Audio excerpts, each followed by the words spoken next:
How are you tonight?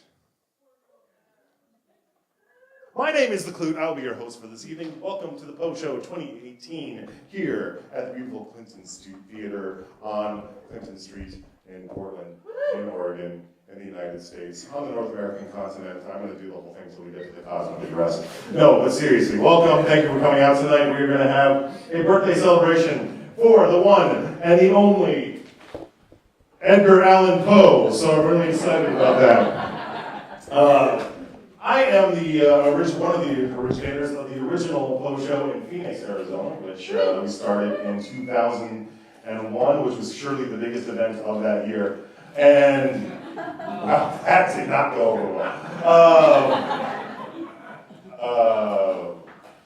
Okay, I threw out the show. Good night, everyone. And I have been asked to host the Poe Show, which I did in 2016, which I was proud to do. I'm also doing it again this year. I'll be also reading some poetry.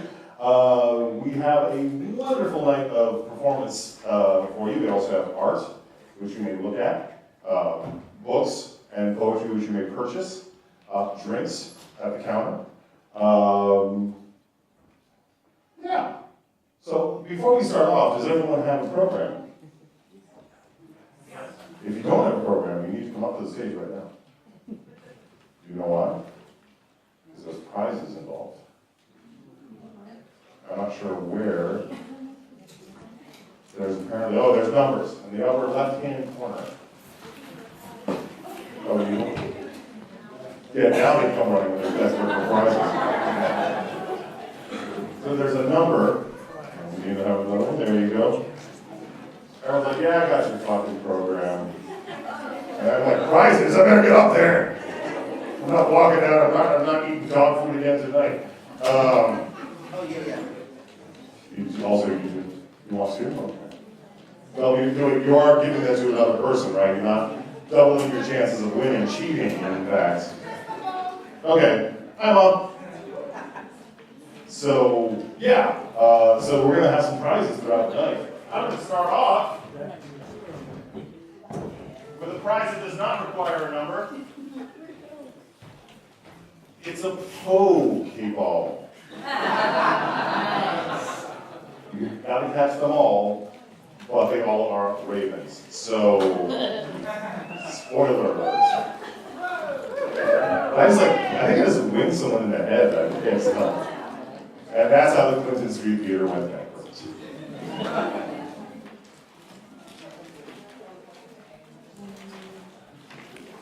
Note to self, do not start off with the 9/11 joke.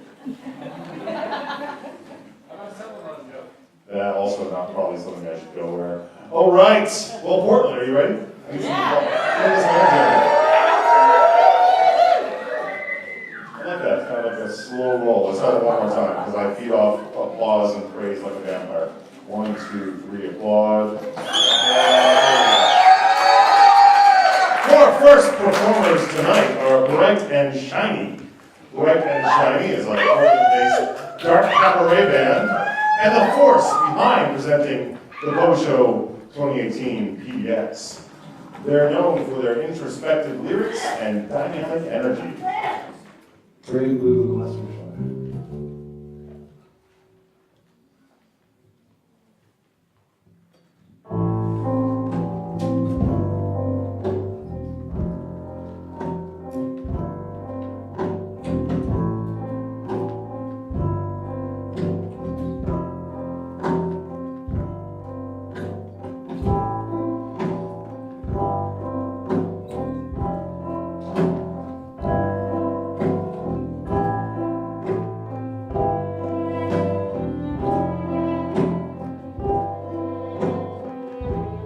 on top of the world again, brand new with a heart inside. Each your directions and we go our separate ways again. Bury one more old cross and I see it follow right. You don't tell me it was all important when it wasn't then. Bury one more old cross and I see it follow right. Don't tell me it was all important important when it wasn't bad.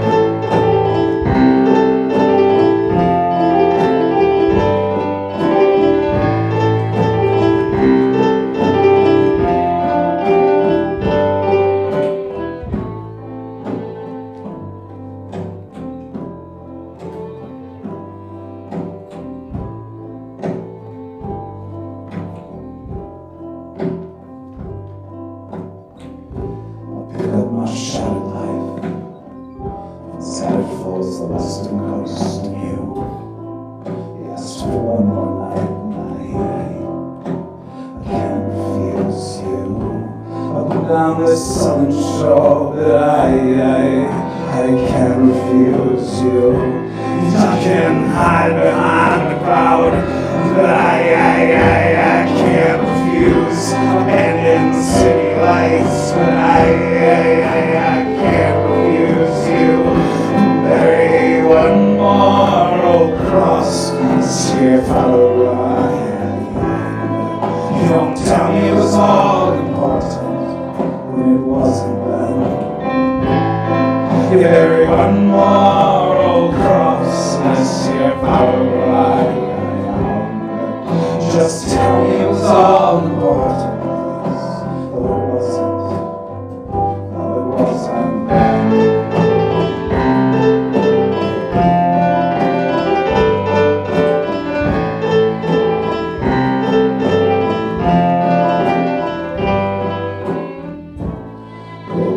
Back what never was. Why my hands are bright steel. And fear is all that keeps me here. Without it, I just disappear. The Kundalini in my spine, whispering come in my ears.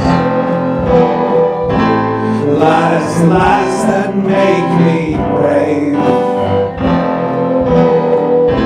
Without them I just disappear into this fallow ground.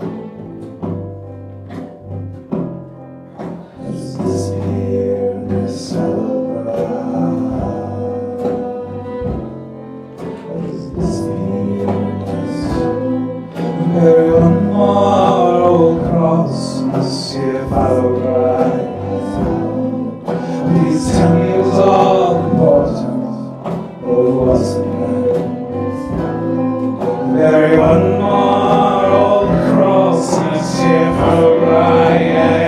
Please, just tell me all now. We all leave traces in our wake, turning desperate to the east. Paper, heat, and promise then, when you come and then you leave. Just touch me, don't be here. Just be here, don't touch me. Just disappears. Bury one more old cross, see if I'll arrive. Don't tell me it was all important when it wasn't then.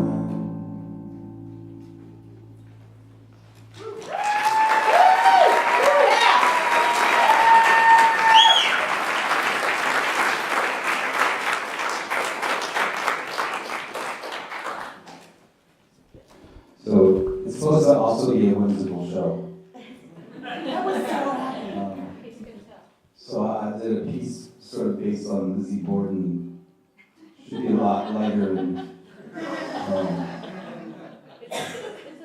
Oh yeah, I'm very excited to be here. I love putting on the show every year, and every year there's a bigger audience. This is what you ask for an organizer. It's better and better. This is the best looking audience. Yeah, doing the outfits, sexy in this room is unbelievable. Here we go.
little birds.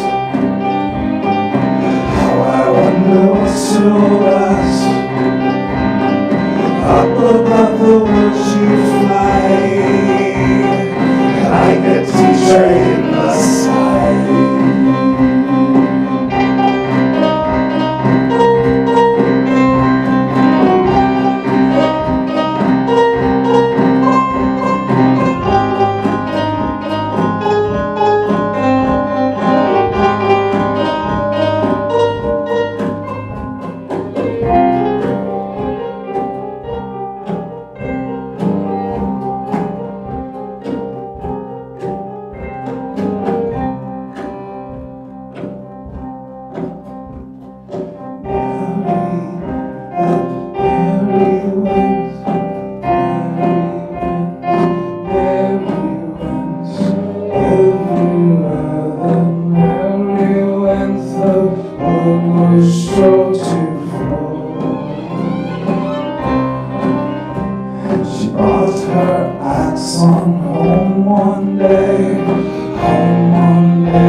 Bright and shiny, ladies and gentlemen. Give them a gigantic round of applause.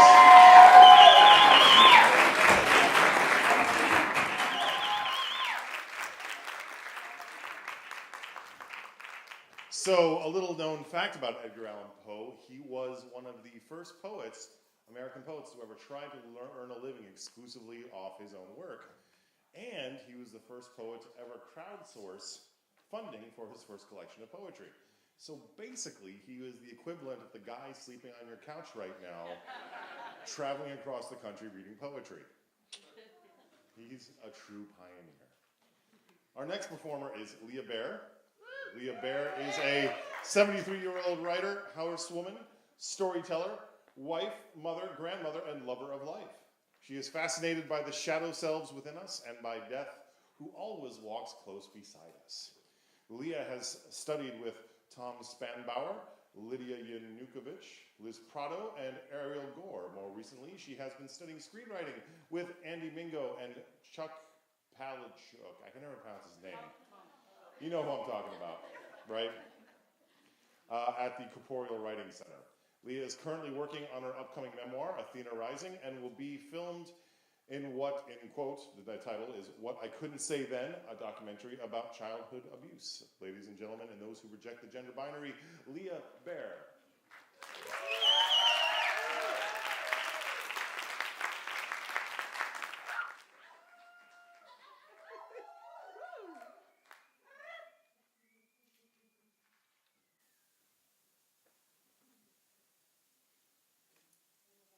There were no ghosts in the house, no spirits inside my father's body, no glasses that fell spontaneously from shelves. It was all a hoax. Tricks my father played to give my mother what she wanted, to get him what he wanted. Rose and George were actors in Hollywood. They didn't want to be parents. Well, they never let me call them mom or dad. But they're dead now, safely dead. And I'm safe. It takes a long time to be safe, to not be afraid anymore. And that's why I'm dressed like a gypsy, like my mother. Why I can tell tarot cards now, like my mother. None of that makes me frightened anymore. The stories Rose told about spirits so hungry for life, they had to touch you to feel what you were feeling. They had to touch you to taste the food you were eating, to taste the food you were drinking. Those were all lies. None of it was true. But when I was a girl, a very little girl, I believed all of it. Children believe the lies their parents tell them. Children start to be safe when they can see through the lies.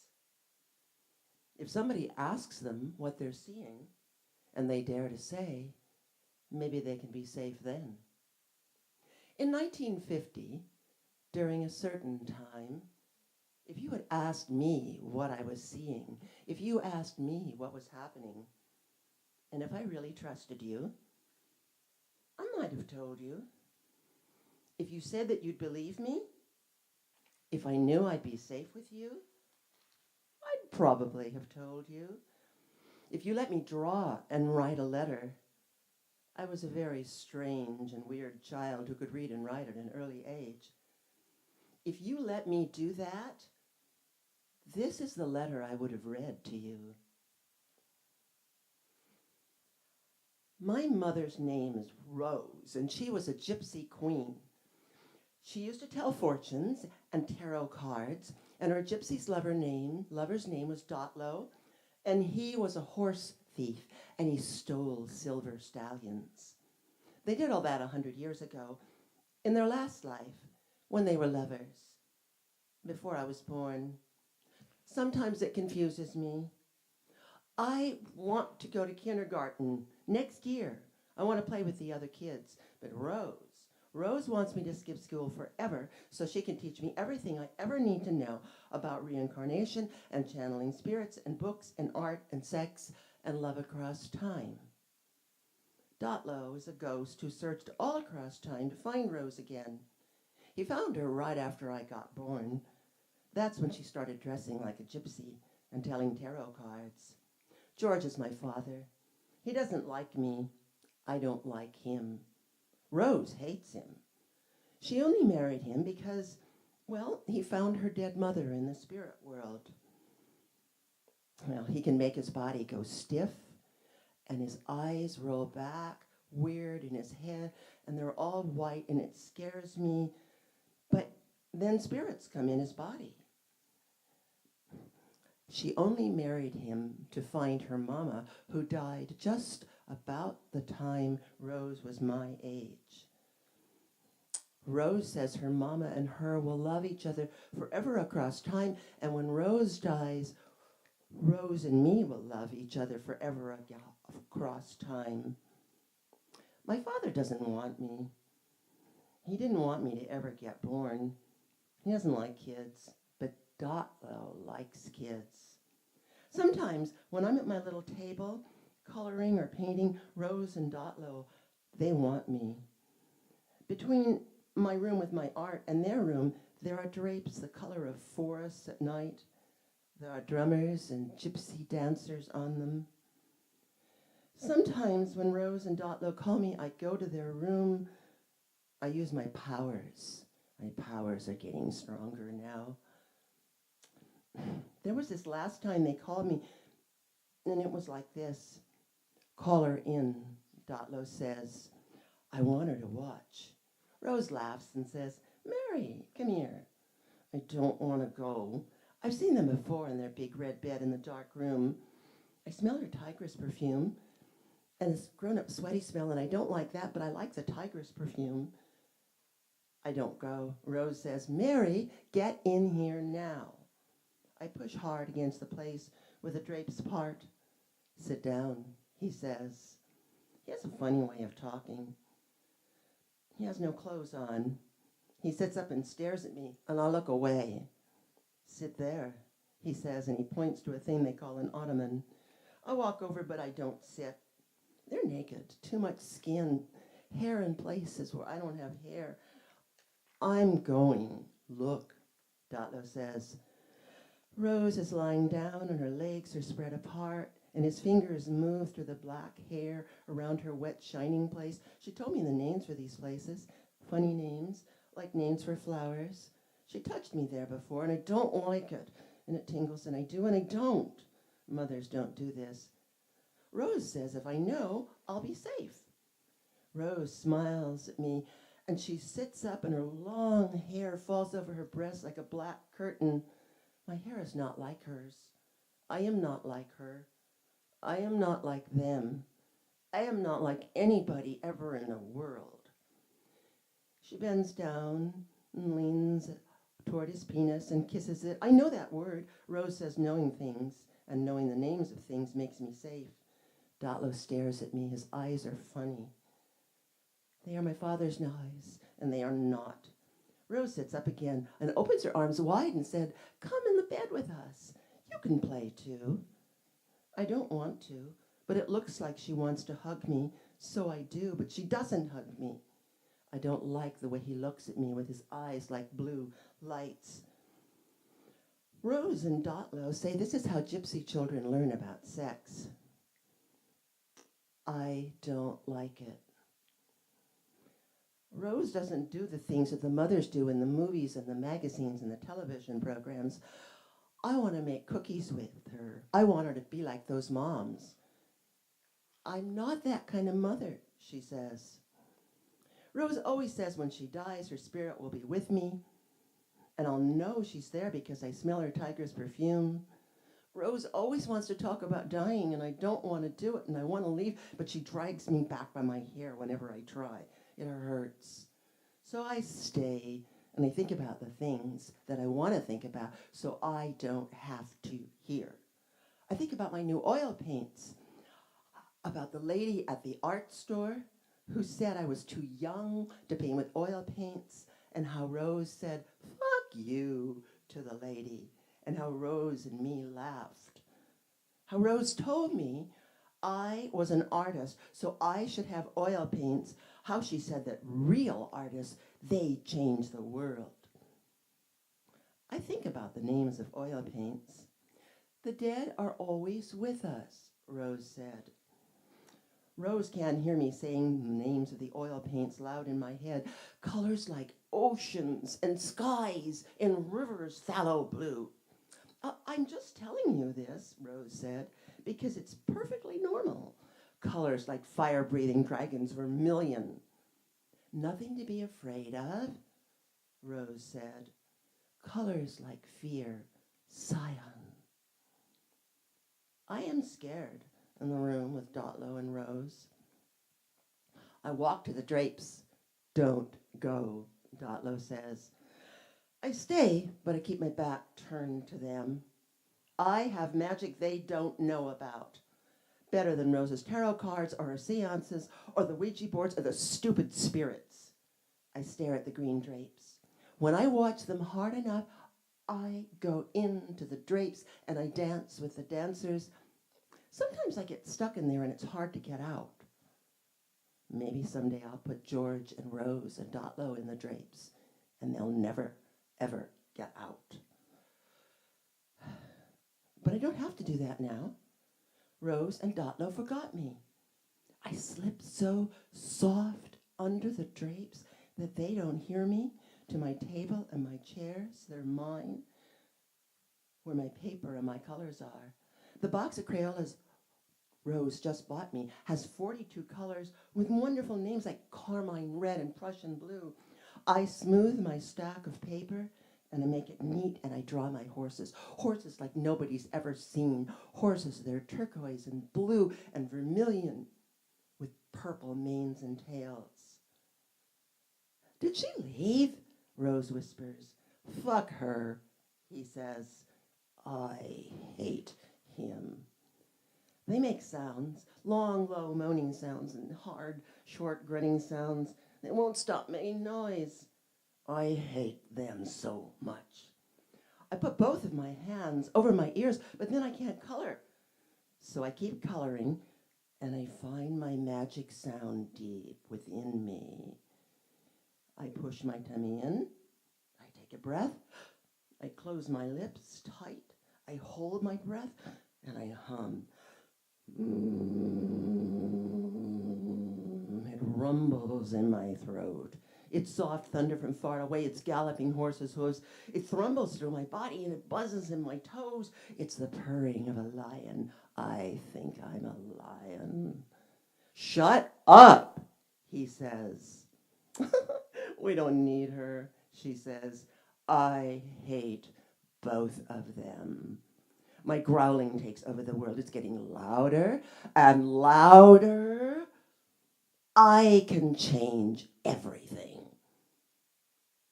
I can. Shh. There. They aren't even in the world anymore. Not now. Maybe next time I'll make them go away forever.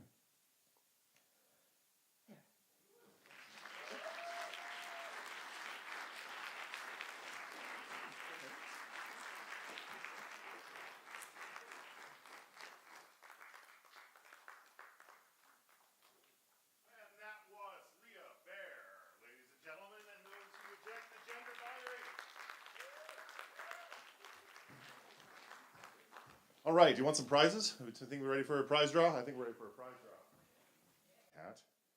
Although it is jaunty. It is bright and shiny Jonathan Standiford's hat. Our first, everyone has a program, by the way? No late arrivers. 92. Who has 92?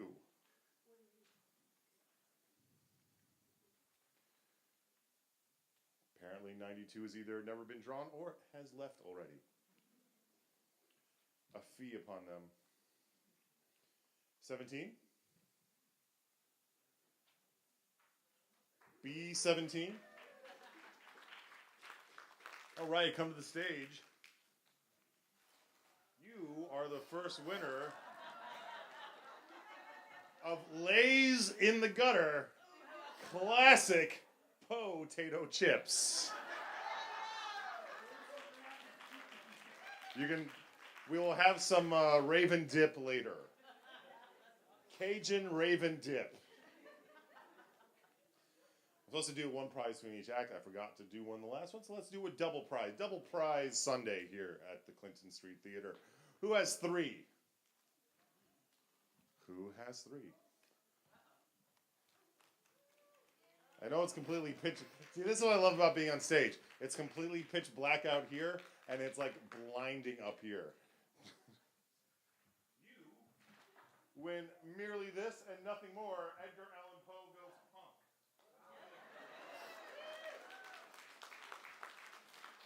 And because I'm feeling super generous, it's time on a Poe. I've been told to underhand it this time because I put someone's eye out with the last one. And apparently lawsuits have already been filed. Yeah, I'm a defendant as well. All right, so here we go. I'm going to try to... Did that completely get lost? Someone get it? All right, someone got it. All right. Our next act is... By the way, I don't know how... is it Oregonians? Organians? What?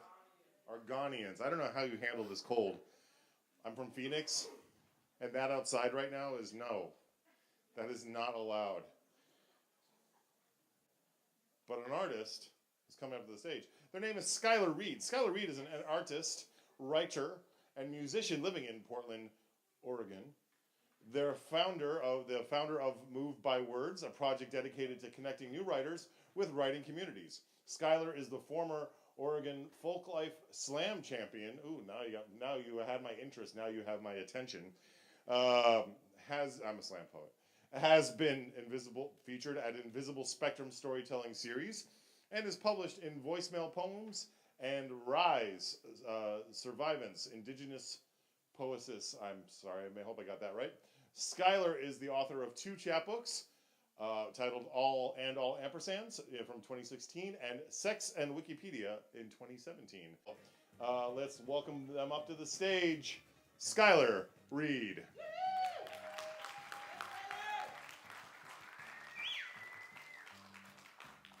Thank you. When I grow up, I want to be a woman as beautiful as Lita Bear.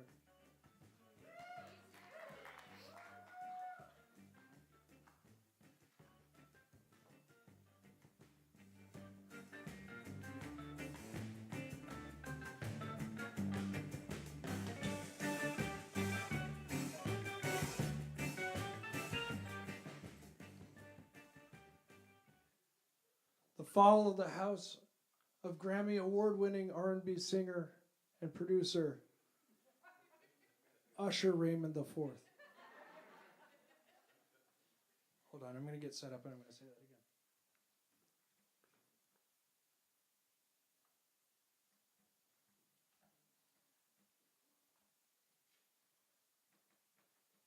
again. Barista, antifascista.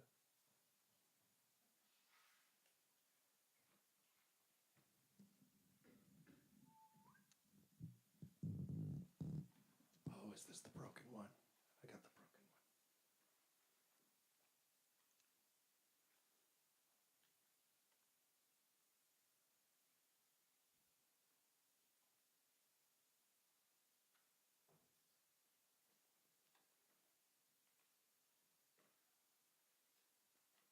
The fall of the house of Grammy award-winning R&B singer and producer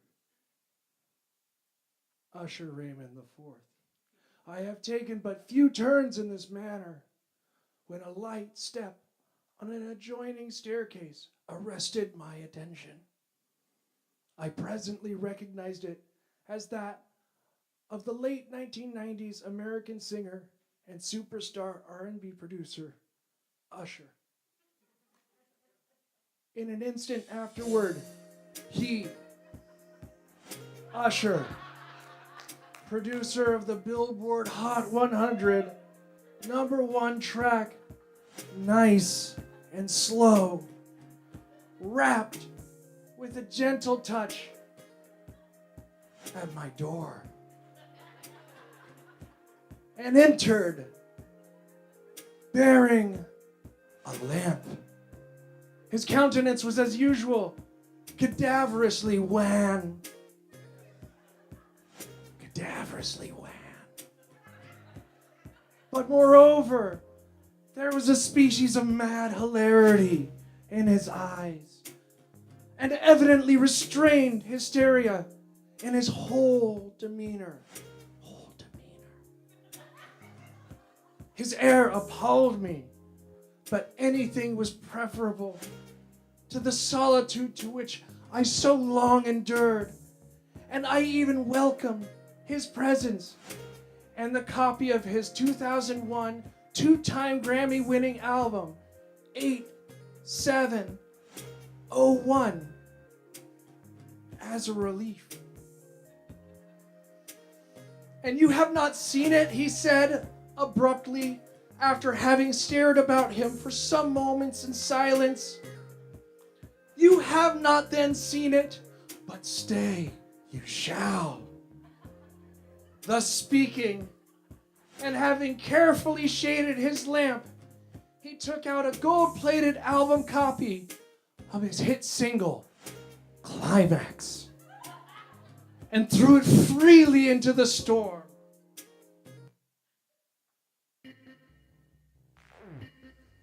The impetuous fury of the entering gust nearly lifted us from our feet.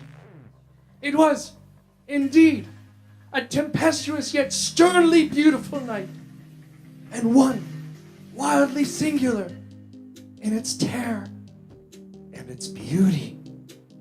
A whirlwind had apparently collected its force in our vicinity, for there were frequent and violent alterations in the direction of the wind, and the exceeding density of the clouds, which hung so low as to press upon the turrets of the house. Edgar Allan Poe, eat your heart out. Did not prevent our perceiving the lifelike velocity which they flew, careering from all points against each other, without passing away into the distance. I say that their exceeding density did not prevent our perceiving this, yet we had no glimpse of the moon or stars, nor was there any flashing forth of the lightning. Oh my. But the undersurfaces of the huge masses of agitated vapor, as well as all terrestrial objects immediately around us, were glowing. Other way. We're glowing. Wait, no, other way. We're glowing. Tommy. They were glowing in the unnatural light of a faintly luminous and distinctly visible gaseous exhalation, which hung about and enshrouded the mansion. You must not! You shall not behold this, said I, shudderingly, to 8-time Grammy Award winner and Atlanta native, Usher Raymond IV, as I led him with a gentle violence from the window to a seat. These appearances, which bewilder you, are merely electrical phenomena not uncommon.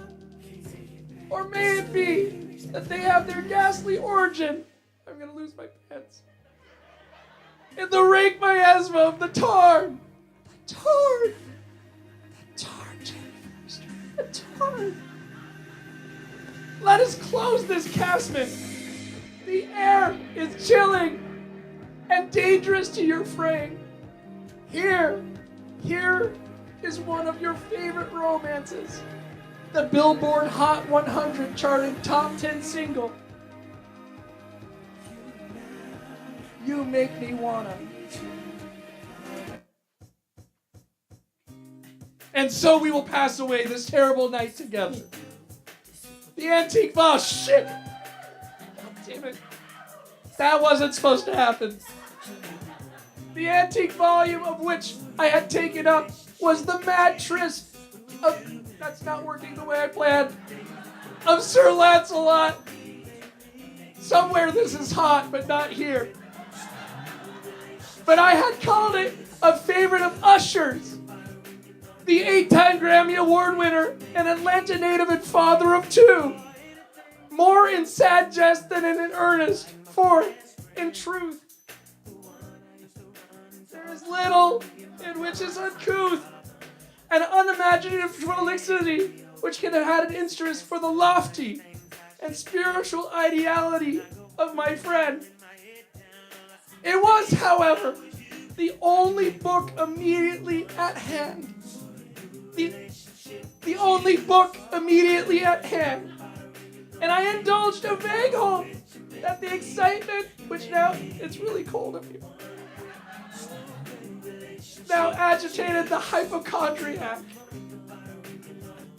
These pages are sticky. Might find relief, for the history of mental disorder is full of similar anomalies, even in the extremeness of folly, for which I could read. Could I have judged, indeed, by the wild, overstrained air, the wild, overstrained air of vivacity with which he hearkened, or apparently hearkened, to the words of the tale, I might well have congratulated myself upon the success of my design. I had arrived at that well-known portion of the story where Ethelred, the hero of the tryst, having sought in vain for peaceable admission into the dwelling of the hermit, proceeds to make good an entrance by force. Here it will be remembered the words of the narrative ran thus.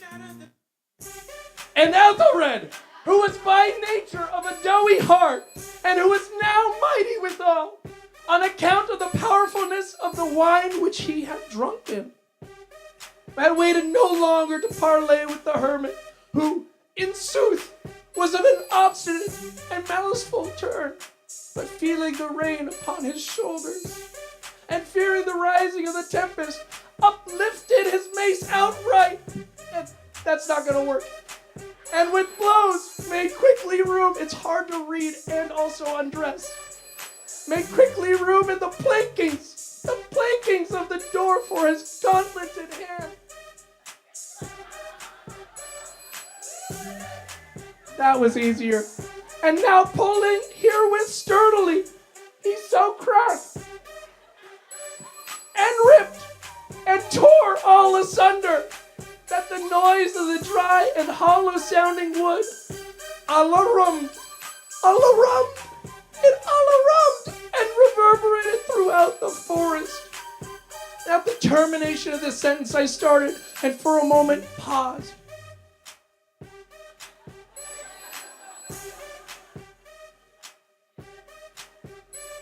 For it appeared to me, although I had once concluded that my excited fancy had deceived me, it appeared to me that from some very remote portion of the mansion there came indistinctly to my ears what may have been in this exact similarity of character. The echo, but a stifled and done one, certainly the echo of the very cracking and ripping sound which Sir Lancelot had so particularly described. It was so beyond a doubt the coincidence alone which had arrested my attention, for amid the rattling of the sashes of the casements, my pants around my ankles, and the ordinary commingled noises of the still increasing storm, the sound in itself had nothing, surely, which should have interested or disturbed me. I continued the story. But the good champion Ethelred, now entering within the door, was sore, enraged, and amazed to perceive no signal of the maliceful hermit, but instead thereof a dragon of a scaly and prodigious demeanor, and of a fiery tongue, which sate in guard before a palace of gold, with a floor of silver, and upon the wall, to the window, to the wall hung a shield of shining brass, with this legend enwritten: Who entereth herein, a conqueror hath been, who slayeth the dragon, the shield he shall win. And Ethelred uplifted his mace, and struck upon the head of the dragon, which fell before him, and gave up his pesty breath.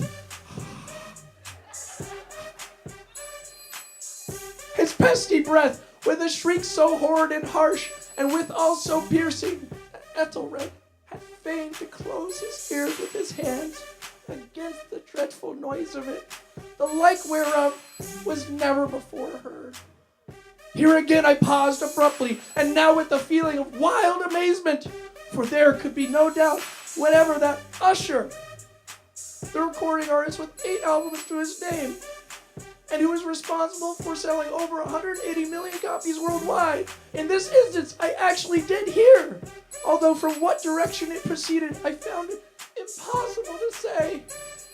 A low and apparently distant but harsh, protracted, and most unusual screaming or grating sound.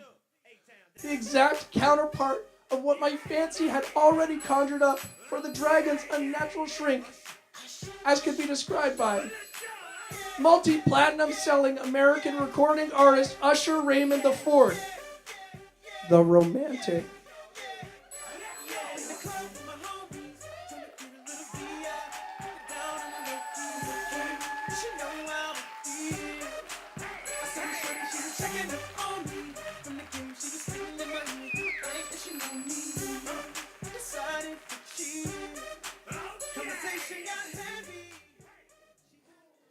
So I guess we're just leaving these here. I don't know what's going on.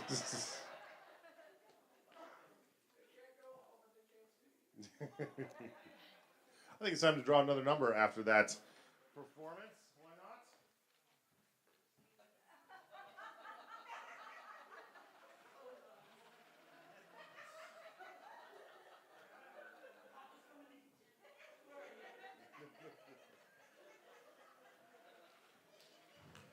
All right.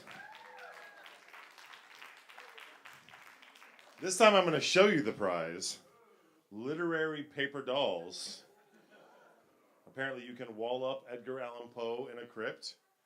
You can make him wear the mask of the Red Death. You can give him a telltale heart. You can put him in the pit in the pendulum. That's mine. No, let's draw a number. 85. Do we have an 85? 85. All right, I'm going to say that's a no. Or rather, too late. How about an 81? No, sorry, yeah, no, it's 81. 81? No? Okay. Just trying to run a show here, man. How about 50? Do we have a 50? Surely there are 50 people in this room.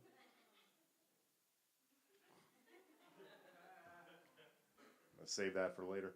Okay, we're going to just keep rounding numbers. No, not doing that one. Well, no, because if there wasn't an 81, there's not going to be an 82, right? Logically. If there's an 82, please come to the stage and prove me wrong. Okay, is there an 82? Okay, but I'm 82 is below triple digits. Okay, we're going to go skip 82. You had your chance. How about 7? Finally. Come on up and get your literary paper dolls. The Poe Show, the show that pays you back.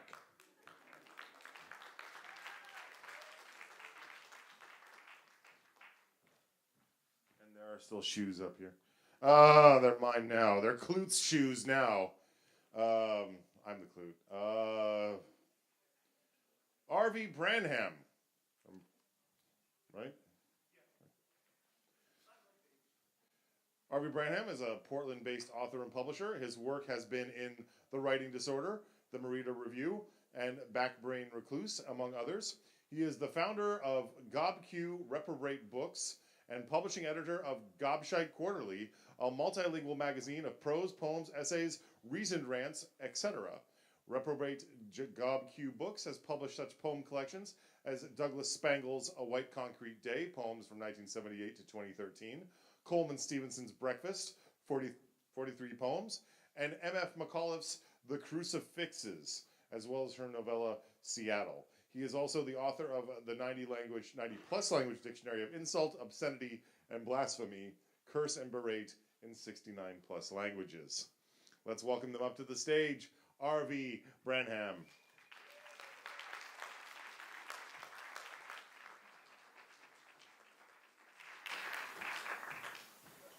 Okay, excuse me while I clean this mic. Oh, good. Actually, it's curse and berate in 69 plus languages, a 90 language compendium of insult, invective, obscenity, blasphemy, and political speech. You can tell people to cunt off in up to 90 languages. Okay, onward. Enough of words, actions speak louder than action now. Observe all.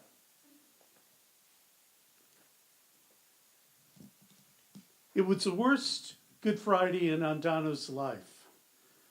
Joey the Ears Undana was in a private suite, in intensive care, facing a hallway lined with Jasper Johns flags, an Andy Warhol Mao, and a Piss Christ in Cedar Sinai's cardiac ward, awaiting his new heart, listening for its arrival, listening for the prepping, for the anesthetist to turn on the ventilator, for the slitting of the donor's chest. Joseph had not earned his nickname for nothing, nor his fortune. As if in demi-divine compensation for shit health, Joseph Andano had from childhood a preternatural gift for hearing. Thus there were things he could not know, whether a private penthouse suite conversation 100 miles away, or the decaying spin of a roulette wheel ball in a casino across the continent. He knew when to buy and when to sell, who to bribe and who to safely ignore, and in which foundations of which parking structures and in which cities Jimmy Hoffa could be found, and the whereabouts of the missing and presumed destroyed ballistics evidence from both Kennedy assassinations. He knew what George Bush had told the Ayatollah during the '80 election and the brand name of President Clinton's favorite cigar, what George Bush had told the Pentagon during the Iran-Contra hearings, and what he'd said to the prosecution running the Silverado grand jury hearings, and what his son said during the 2018 Bankster tsunami bailouts, and what ABBA tune 2 Russian prostitutes sang in the Moscow Ritz-Carlton. He knew which skeletons fell out of which closets. He'd always been careful when he used his gift for financial gain. It was all an elaborate game with only currency or information convertible into currency at stake. Even when subpoenaed by the Cook County grand jury, he'd been able to use his gift to know what the prosecutor and jury knew, and what he could safely tell them. Still, a few associates hadn't taken so kindly to his secret testimony, especially Manny the Lion. Hence, a new name, David Jonas, a new Canadian birth certificate, new social security number, passport, and it hadn't gone badly, really. He heard goons plant the bomb in his Audi. It broke his heart that he was unable to prevent a guard from starting the car. But all of that was clotted and caked blood under a wobbly bridge. That had been years ago, and the aggrieved parties were dead or in jail. Until now. Now Joey the Ears used his gift desperately. Now he played this game for his life. Hours ago, he'd heard the cardiologist tell an associate, despite constant assurances to his face, that unless he got a healthy heart, he wouldn't last another month. He heard his bodyguard, Bill Valkas, ex-Navy SEAL, swear in Latvian at the coffee machine. And most of all, he heard the worsening systole and diastole of his dying heart. And then late in the night on this worst Good Friday, after dozing off during a particularly bad Will Smith epic, he was awakened by news of a donor. A nurse talking to an organ bank which knew of a potential organ donor in a coma. A National Guardsman saved from deployment in Afghanistan by severe head injuries in a motorcycle accident on the San Bernardino Freeway. Very little EEG activity, flatlined, doll's eyes. But the donor cyclist, as the nurse called him, still breathed without a ventilator. So much for a donor, the nurse said and hung up. But Joey the Ears heard the near donor's name. It was with no small pain that he reached for the phone and he called Lou the Lulu and made his own arrangements. He could hear Lou the Lulu and his lawyer talk to the potential donor cyclist's sister, or try to above the wails of her carpet-crawling no-neck rugrats, the flush of toilets, televangelist harangue, and freeway traffic roar. They didn't have to say much, really, and she didn't have to hear much to be persuaded to sign the Uniform Anatomical Gift Act relatives waiver. A flash of green, rustle of crisp bills smoothed over the inconvenience of a late-night visit. Her brother's palpably palpitating heart signed away. There had been another living relative, an aunt who refused to talk, who hung up on the phone when they called, slammed the door in their face when they came. Lou the Lulu enacted Plan B.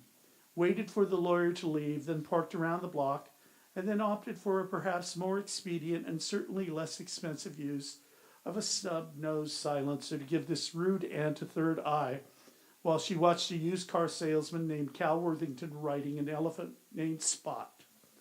Lou even called the police, reporting a prowler using a fake falsetto and her name. It was essential her death be an immediate matter of public record, Lou had reasoned, talking to himself as ever.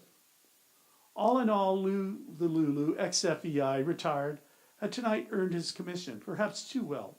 A few hours later, he could hear Lou the Lulu slip into the vegetable garden of the hospital ward, where the comatose and brain dead were stored. Joey the Ears heard Lou the Lulu take a pillow and gently at first lay it over the donor cyclist's face. Joey the Ears listened to the head nurse talk to the organ bank, heard its cardiologist rise and then shower.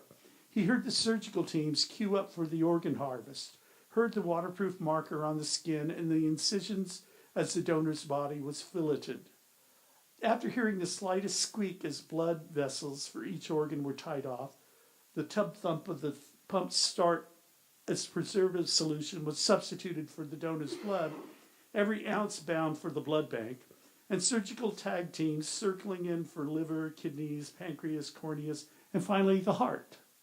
His new heart. Only after he heard the anesthetist switch off the ventilator, could he bring himself to tune out the distasteful and beastly scene.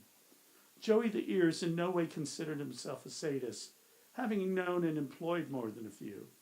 He did what he had to do, took no joy in suffering, yet he was a survivor with a shit heart. He heard the nurse approach and was ready for the prep, the close shave, the ghoulish and slightly ticklish application of waterproof marker to the point where they'd cut.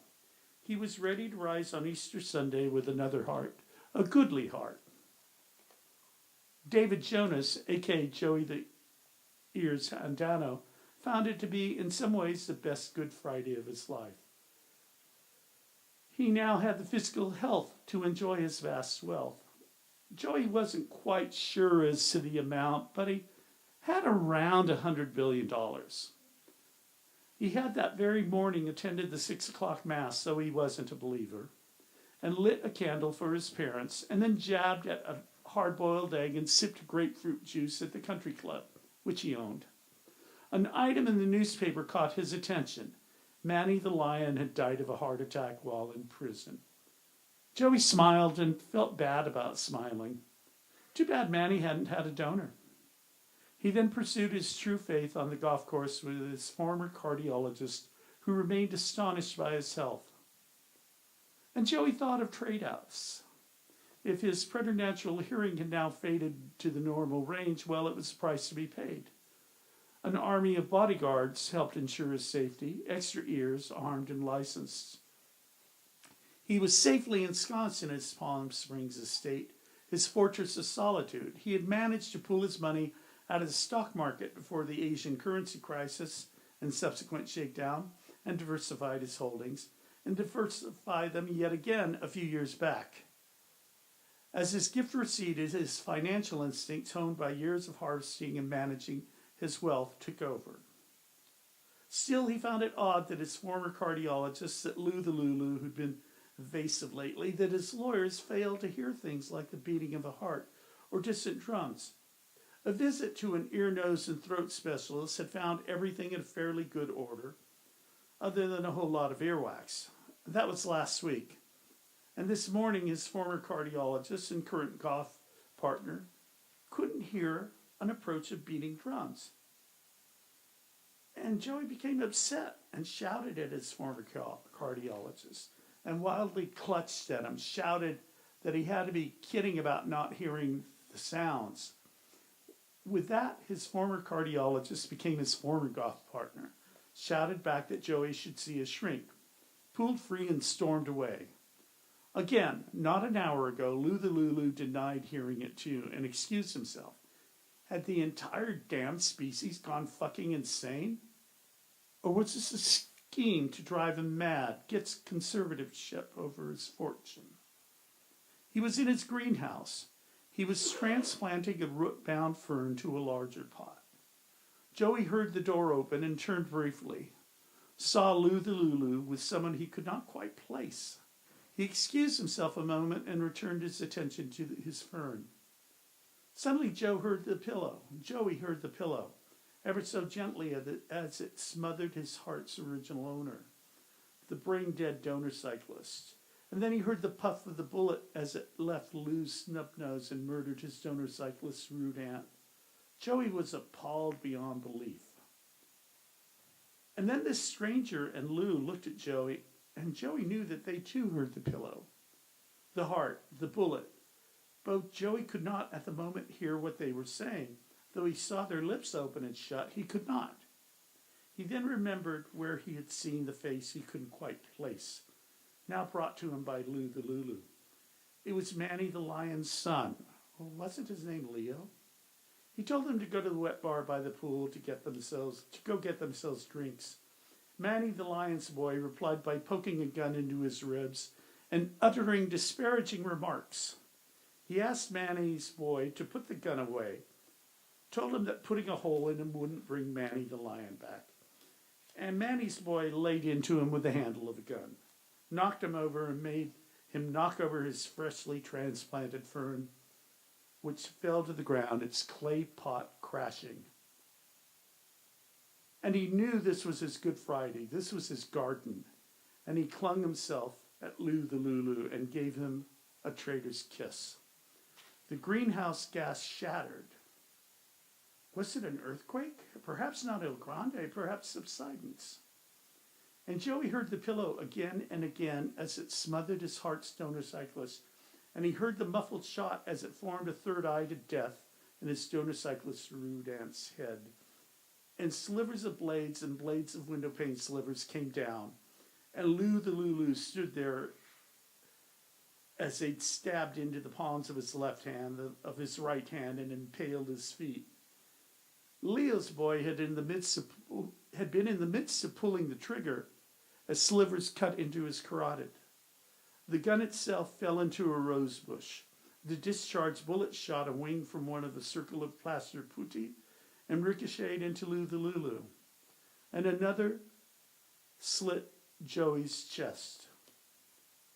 And Joey Andano felt ice crystals burst in his chest and looked down to see his shirt bloom as his ribs parted, saw the heart in his chest leap forth into the blue donor cyclist desert sky.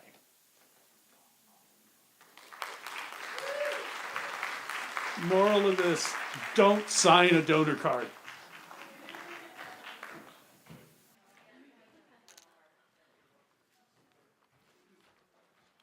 All right. Let's give another round of applause for R.V. Brown.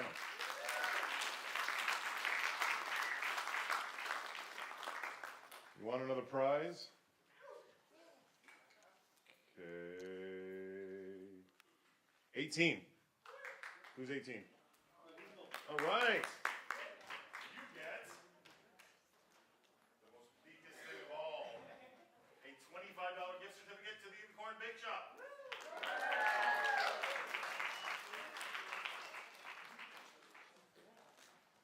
I have no idea whether is that good? Is that Unicorn Bake Shop good? I'm not from here. Is it delicious? What's the best thing you can get there? Baked unicorn.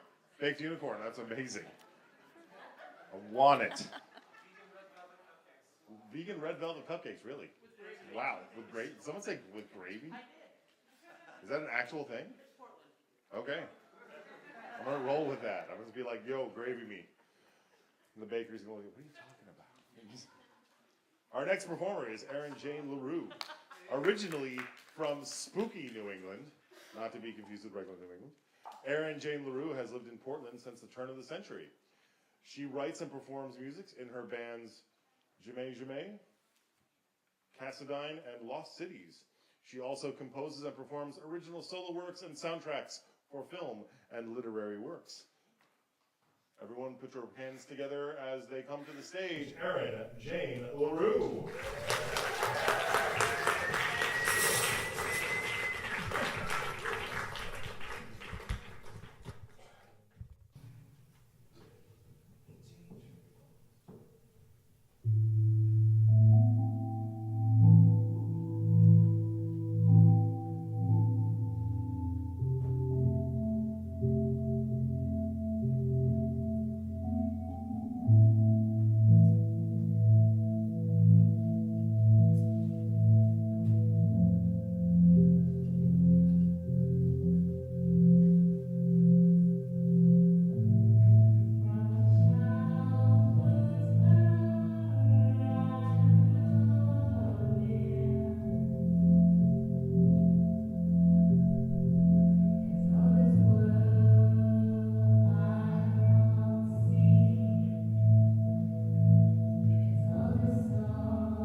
chamber.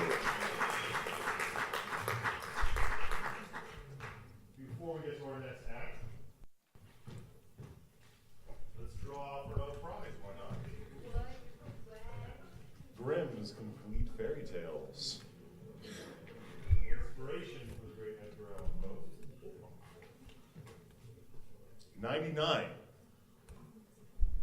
Do we have a 99?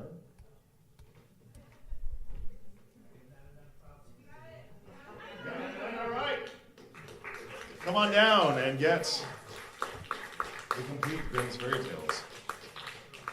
Germanic in origin, Germanic in flavor. You were welcome. Thank you.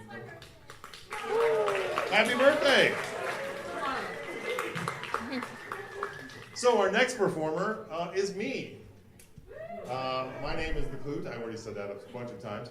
I'm from Phoenix, Arizona. I am the winningest slam poet in Arizona poetry history. That's what my bio says anyway. I am also a shark diver and conservationist. I have traveled around the world working with sharks from the great whites of Isla Guadalupe to the bull sharks of Fiji.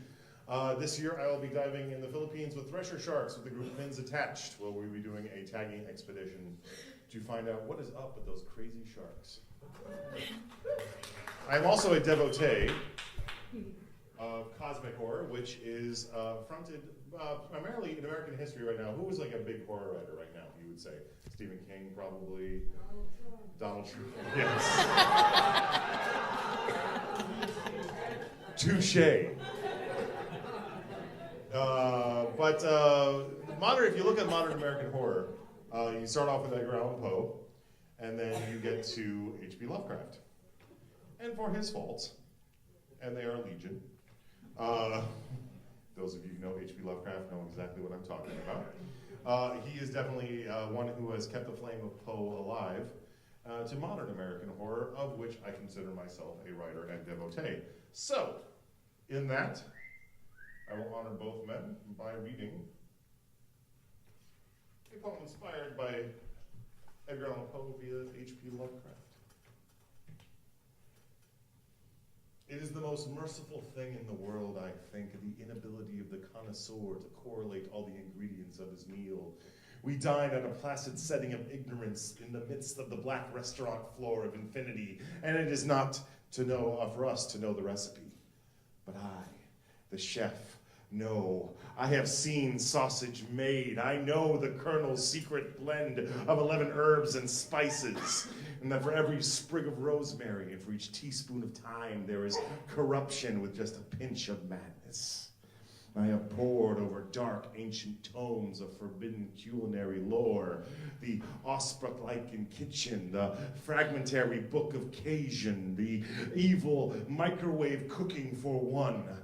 None gave my meals the desired zest, and as I presented my culinary abominations, the words bon appetit would catch in my throat. Oh, why did I major in home ec at Miskatonic University? One horrible day, fated and bleak, a package with no return address, stained by Malaysian sambal and tied together with saffron threads, arrived at my kitchen door. No sneeze guard could contain my horror. It was the Gastronomicon, the terrible tome of the elder gods, penned by the mad Arab Abdul al-Hazred, the short order cook of Sana'a, who had found recipes while working at the dessert station at an ancient nameless buffet. They said he had been devoured in front of terrified patrons by invisible demons who only left a 10% tip. Oh, there were rumored to be copies at the Cordon Bleu in Paris, at Keziah Mason's cupboard, at the ill-fated Boyardee translation housed in the British Museum. That's a thinking man's joke. There was the fabled original. This was it. And although its writing was faded by the centuries and smeared with A1 sauce, I was still able to decipher its horrid words. And I went into the kitchen as a man possessed, began preparing dishes at inhuman speeds, dishes like chicken haster, salad nagroth plus goat cheese with a Thousand Island dressing, mango sathoth with a Yithian reduction, and as each page turned, the spice rack clattered with a terrible fury, and then reached the page which described a meal of non-Euclidean proportions, an ancient repast known only to the hidden kitchen cults, staffed by degenerate chefs, led in chance by Becky at the hostess stand. There have been minds warped, twisted, and kicked up a notch by knowledge of special sauce. The secret ingredient is not love, for it is the calamari of Cthulhu, the sautéed star spawn of the great dreamer himself, a meal so terrible in its deliciousness that to even savor one bite would send a gourmand into black pits of insanity, taste buds overwhelmed, leaving them drooling and vacant. Each ingredient was added to the stew pot of the damned, and ichor dripped. Foulness fell over the kitchen like a ruined souffle. The air was heavy with the aroma of doom and garlic. And I kept moving as a man possessed, ignoring the pleas of the sous chef to have a smoke in the walk-in. The eldritch horror from out of time and saucepan became my obsession. And the customers, hearing the tales of shattered busboys and unspeakable ingredients, flocked as early birds to their culinary ruin. They called me mad, demanded to know the recipe, but I cannot be made to reveal it. I will not reveal it. I will accept my destiny as the herald of a new dark age of cookery, where I will dwell in the cafe of the deep ones forever, except on Mondays. Reservations are recommended for parties of 6 or more. So, we are now going to take a 15-minute break so you can use the bathroom, so you're going to get more delicious treats from the Clinton Street Theaters. Do we have something else? Am I missing something? What? Oh, no, I'll take that in a moment. I got to do my vamp. The Night Gallery. We have art for sale that you can peruse. And we also have books, including my collection here, the High Concept Sci-Fi Horror Mashup. And other books of mine are available over there, as are books from any other artists, CDs, pins, t-shirts. Spend some of your hard-earned cash, help an artist out. We'll see you back here in 15 minutes.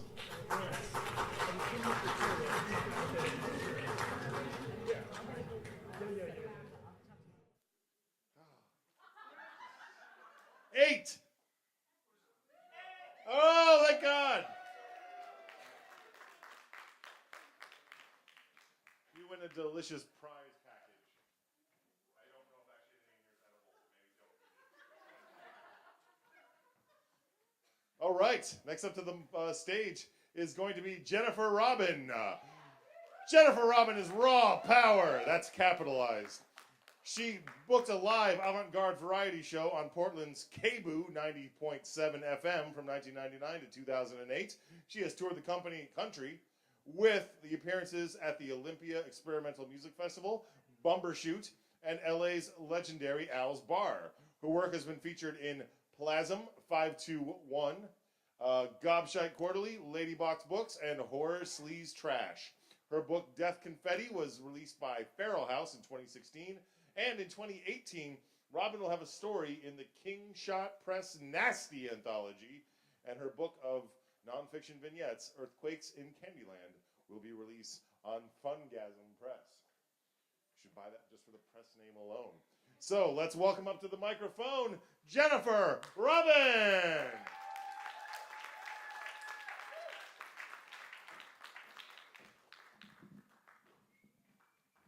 With Aaron Goes to Radio, doing some background effects.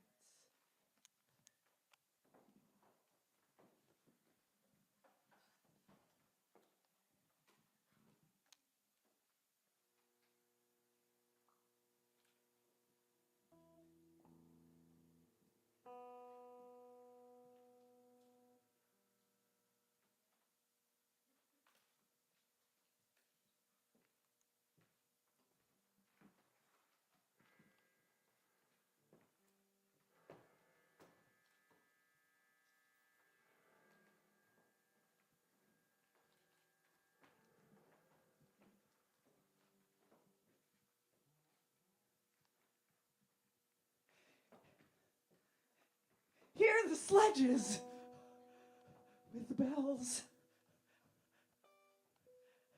Silver bells!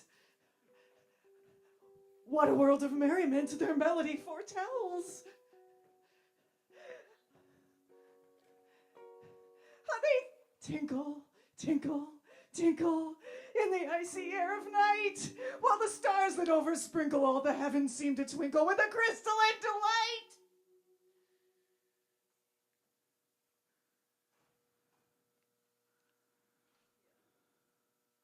Keeping time, in a sort of runic rhyme to the tintinnabulation that so musically wells from the bells, bells, from the jingling and the tinkling of the bells.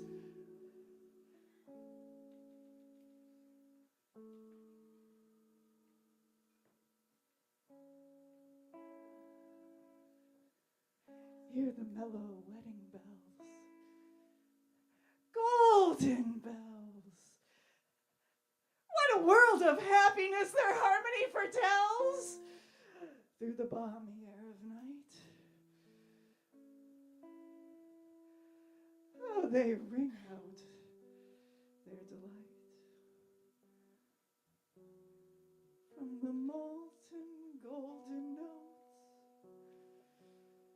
and all in tune. What a liquid ditty floats to the turtle dove that listens while she gloats on the moon. Oh,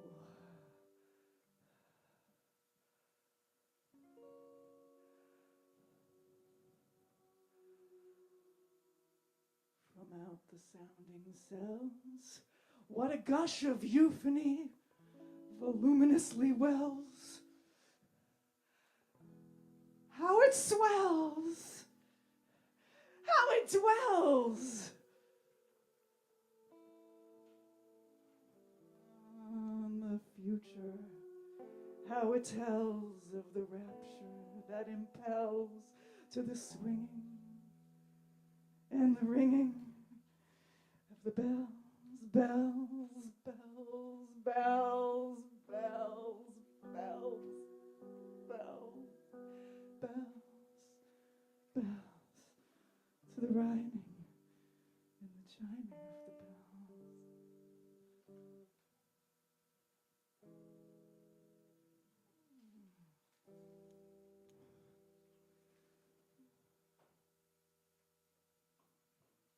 Hear the tolling of the bells, iron bells. What a world of solemn thought their monody compels. In the silence of the night, how we shiver with affright at the melancholy meaning of their tone.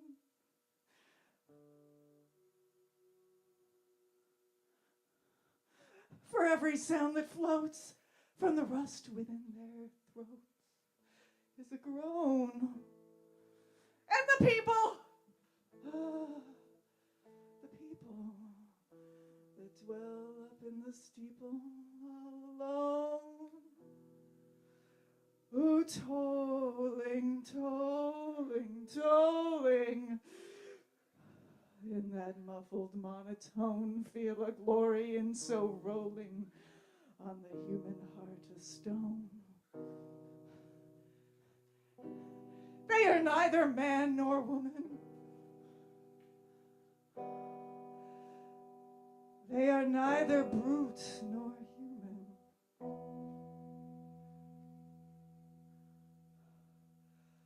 They are ghouls, and their king it is who tolls.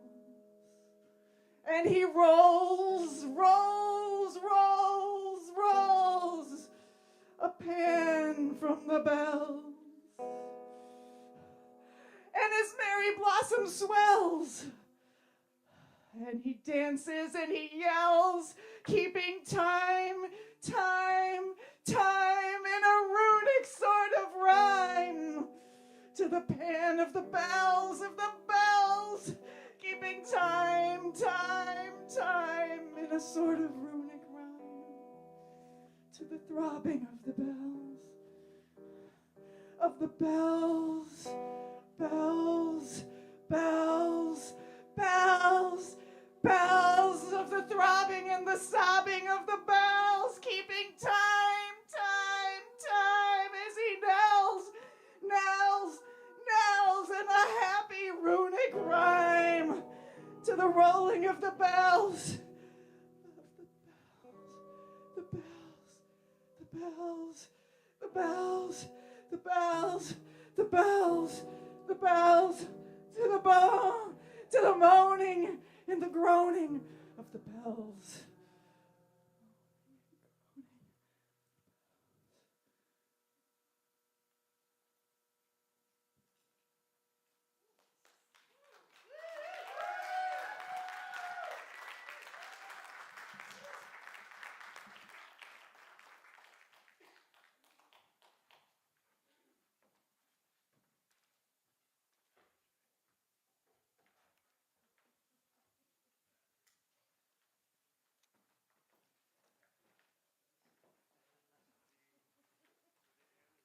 Applaud.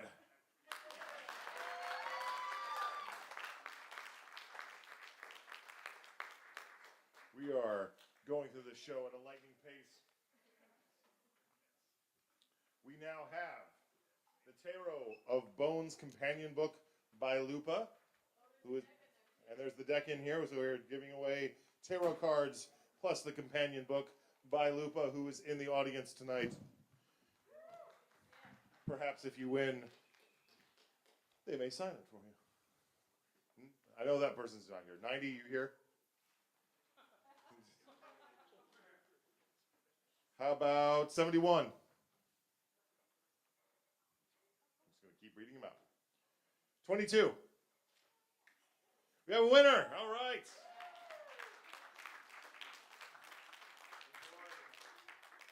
And remember what happens to fortune tellers according to Inferno by Dante. But we don't trust Dante. He was a big bragger to talk about himself in the same thing as Virgil. Fuck that guy. Well, I dropped a number. Can't do that. That's not fair. And while Bright and Shiny is setting up for another round of music, I'm gonna poke a ball 2 at a time. How's that sound? Ready? To the sides. Yeah. All right, got it. Okay. Welcome back up to the microphone and stage and piano and electric ukulele. I'm not sure what it is. Wow. And violin and congos and horns and hat.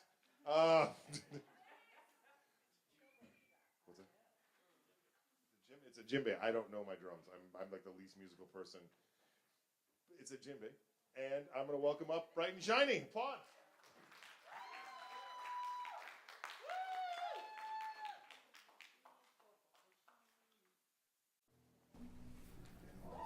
Sing along if you know it.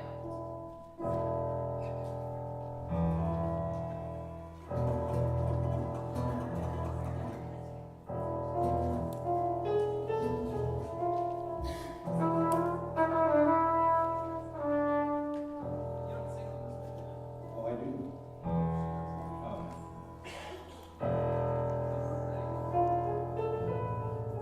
The song goes out to one of our guests tonight here. Apparently there are several who share this event with her.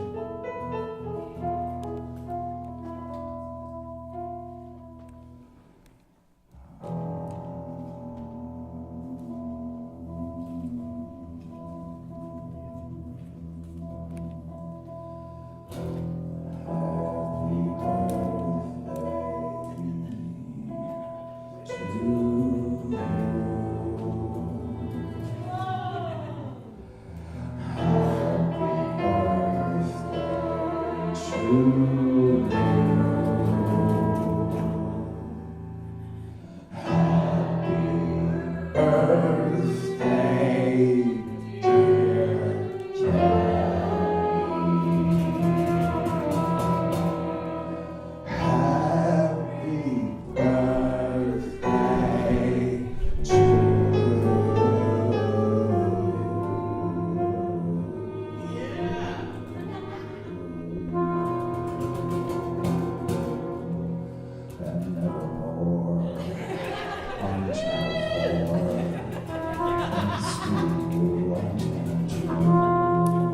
Happy birthday, Kelly.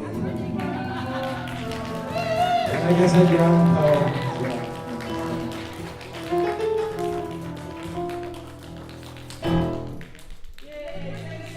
Alright, now our song. This is called Apocalypse Children. Apocalypse Children.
New minds looking at this world and our lives with the perspective of apocalypse children.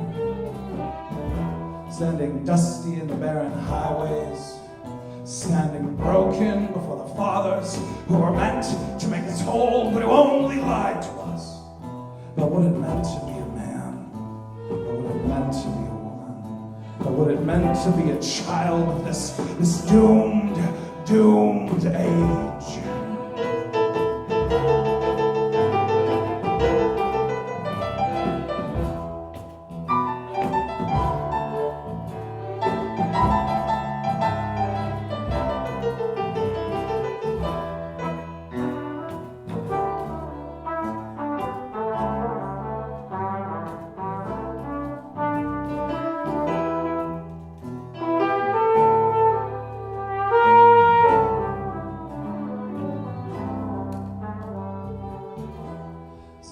Breathes in lightning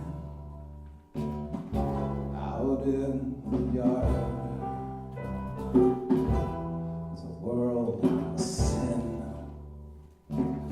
that's slowly taking me apart. There's a blood-warm rain running down her window panes and howling damnation in her head. Hey, in her head.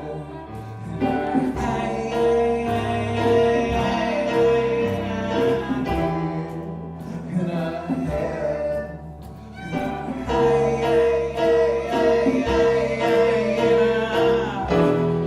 love is not long for this world.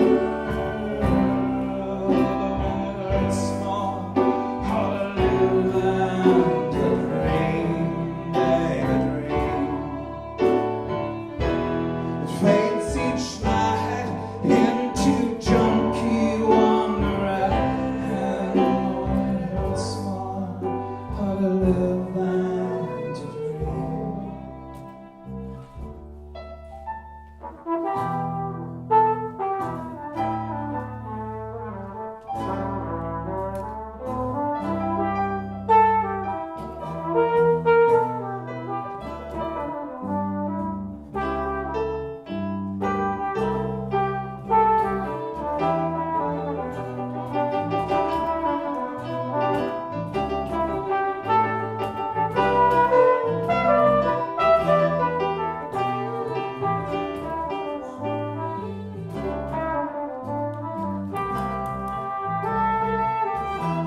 Oh, you beautiful kitty kitties. All of it's right. Shaft of light. Creators of art, of thought, of history.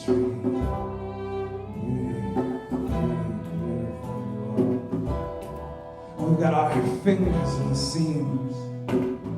We've got our ears against the wall, listening, waiting for the voice of creation to speak our names, to call us back from the brink. It's 11:59 and counting. It's apocalypse, children. It's apocalypse.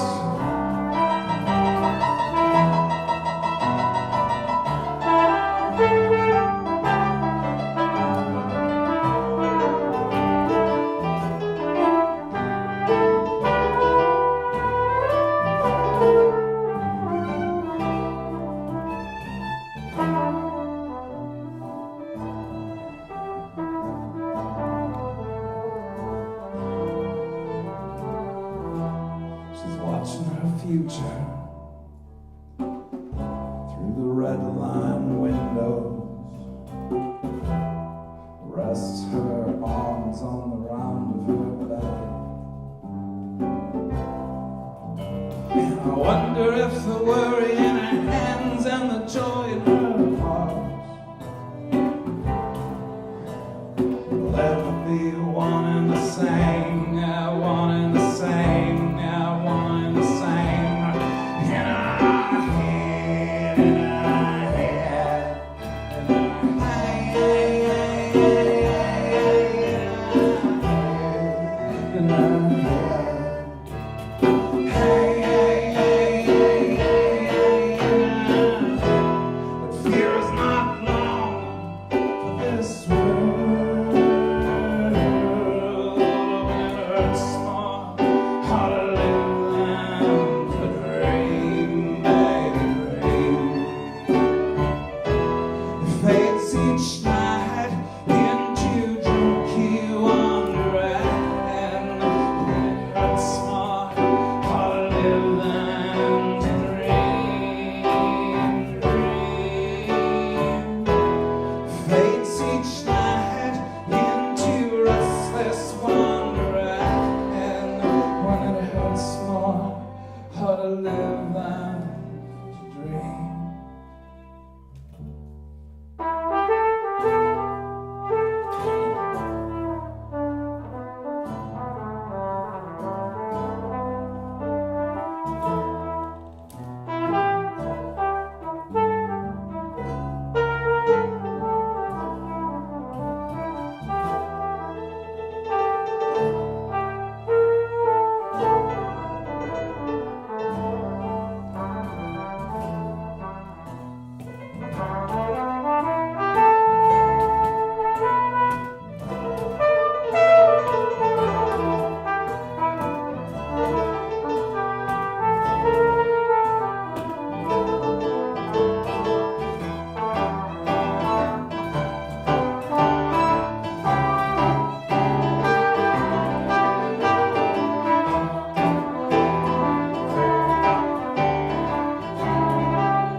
Thank you guys very much.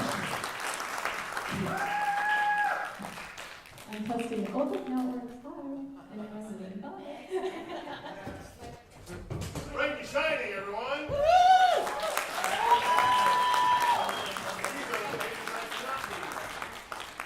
These are the pages I already read across. 31. 31. Oh, that's me. That's- I'm a ventriloquist. Where's Kelly? Oh, I was going to get through anyway. Okay, I'm gonna throw a poke. Oh, there we go. Ooh, you win a copy of The Princess Bride. Are you kidding me? All right. Here we go. Jenny Forrester is our next act. Yeah. Jenny Forrester has been published in a number of print and online publications, including Seattle's City Arts Magazine, Nailed Magazine, Hip Mama, The Literary Kitchen, Indiana Review, and the Columbia Journal. Her work is included in the Listen to Your Mother anthology, published by Putnam. She curates the Unchaste Readers series. She teaches memoir writing at Portland Community College and online in Ariel Grove's Literary Kitchen. Author of books, published her memoir, Narrow River, Wide Sky, in May of 2017. Let's welcome up to the microphone, Jenny Forrester.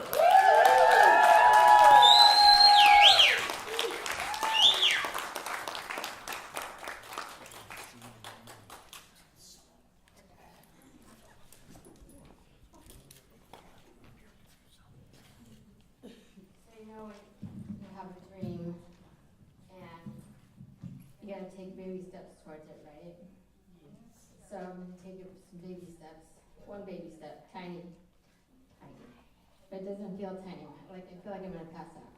I know. I don't have paper. Did you notice that? Yeah.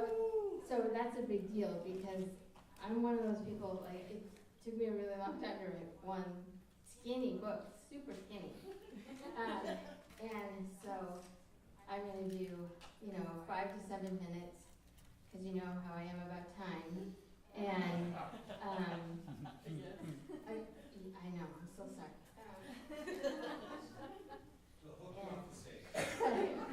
Yeah, and so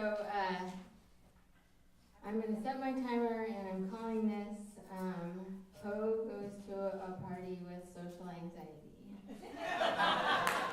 So, it won't be funny, but if it is, please laugh.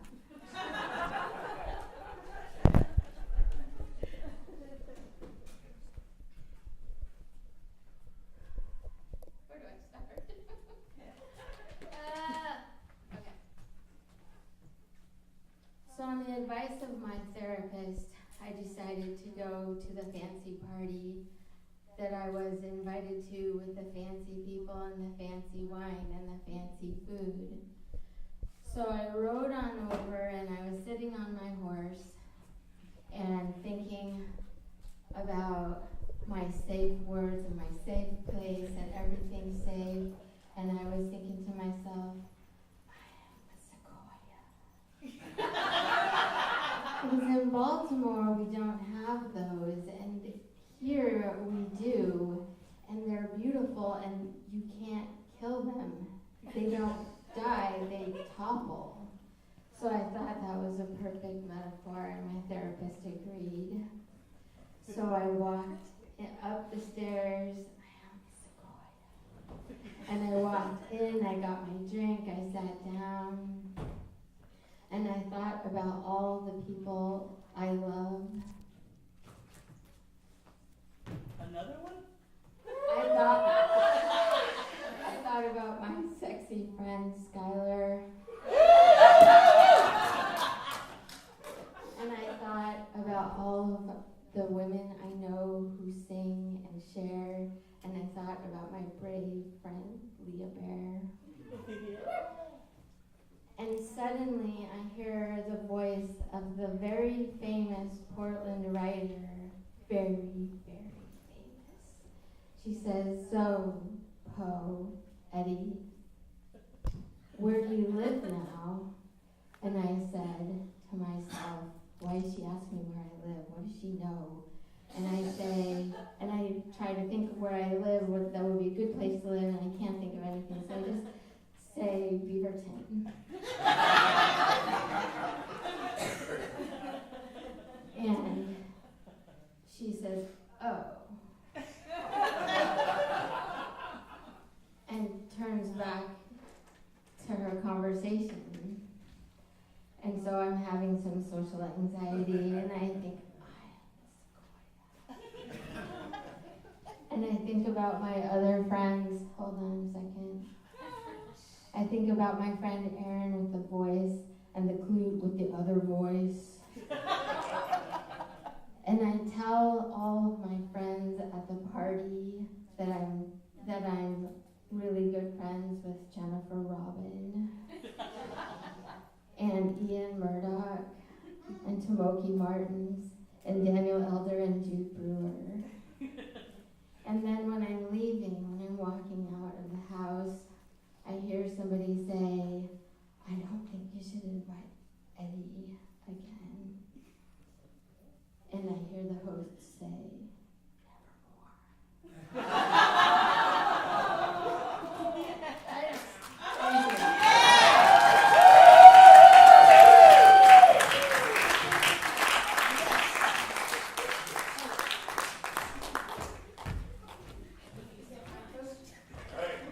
Last prize.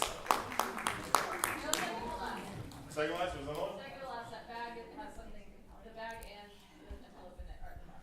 Okay. Did I already give away the envelope? Yeah. Oh, okay. I don't know what's going on. All right. I am thinking of a number between 1 and 50. Bigger ones out there. 30, 40, 72. I hear a 33. So let's try that again because that didn't work. Number between 1 and 50. 72. Yeah, that's not working. 34. Who has 34?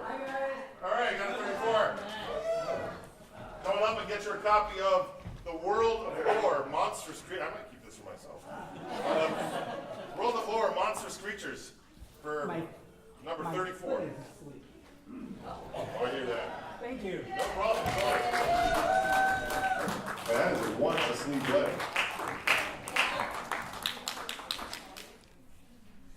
Next up is going to be Ian Murdoch.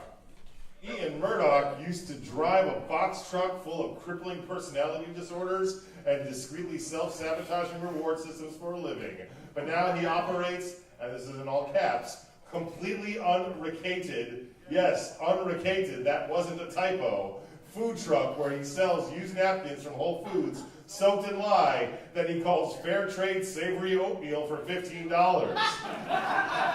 Ian can be found in Seattle, Washington, where he also evades having to write sincere bios, mostly by being a little too weird to relate to, but not weird enough to be interesting. He makes up for his mediocrity by being loud. That's something I do too. AKA, they'll still be able to hear him in the bathroom. Sorry. Welcome to the microphone, Ian Murdoch.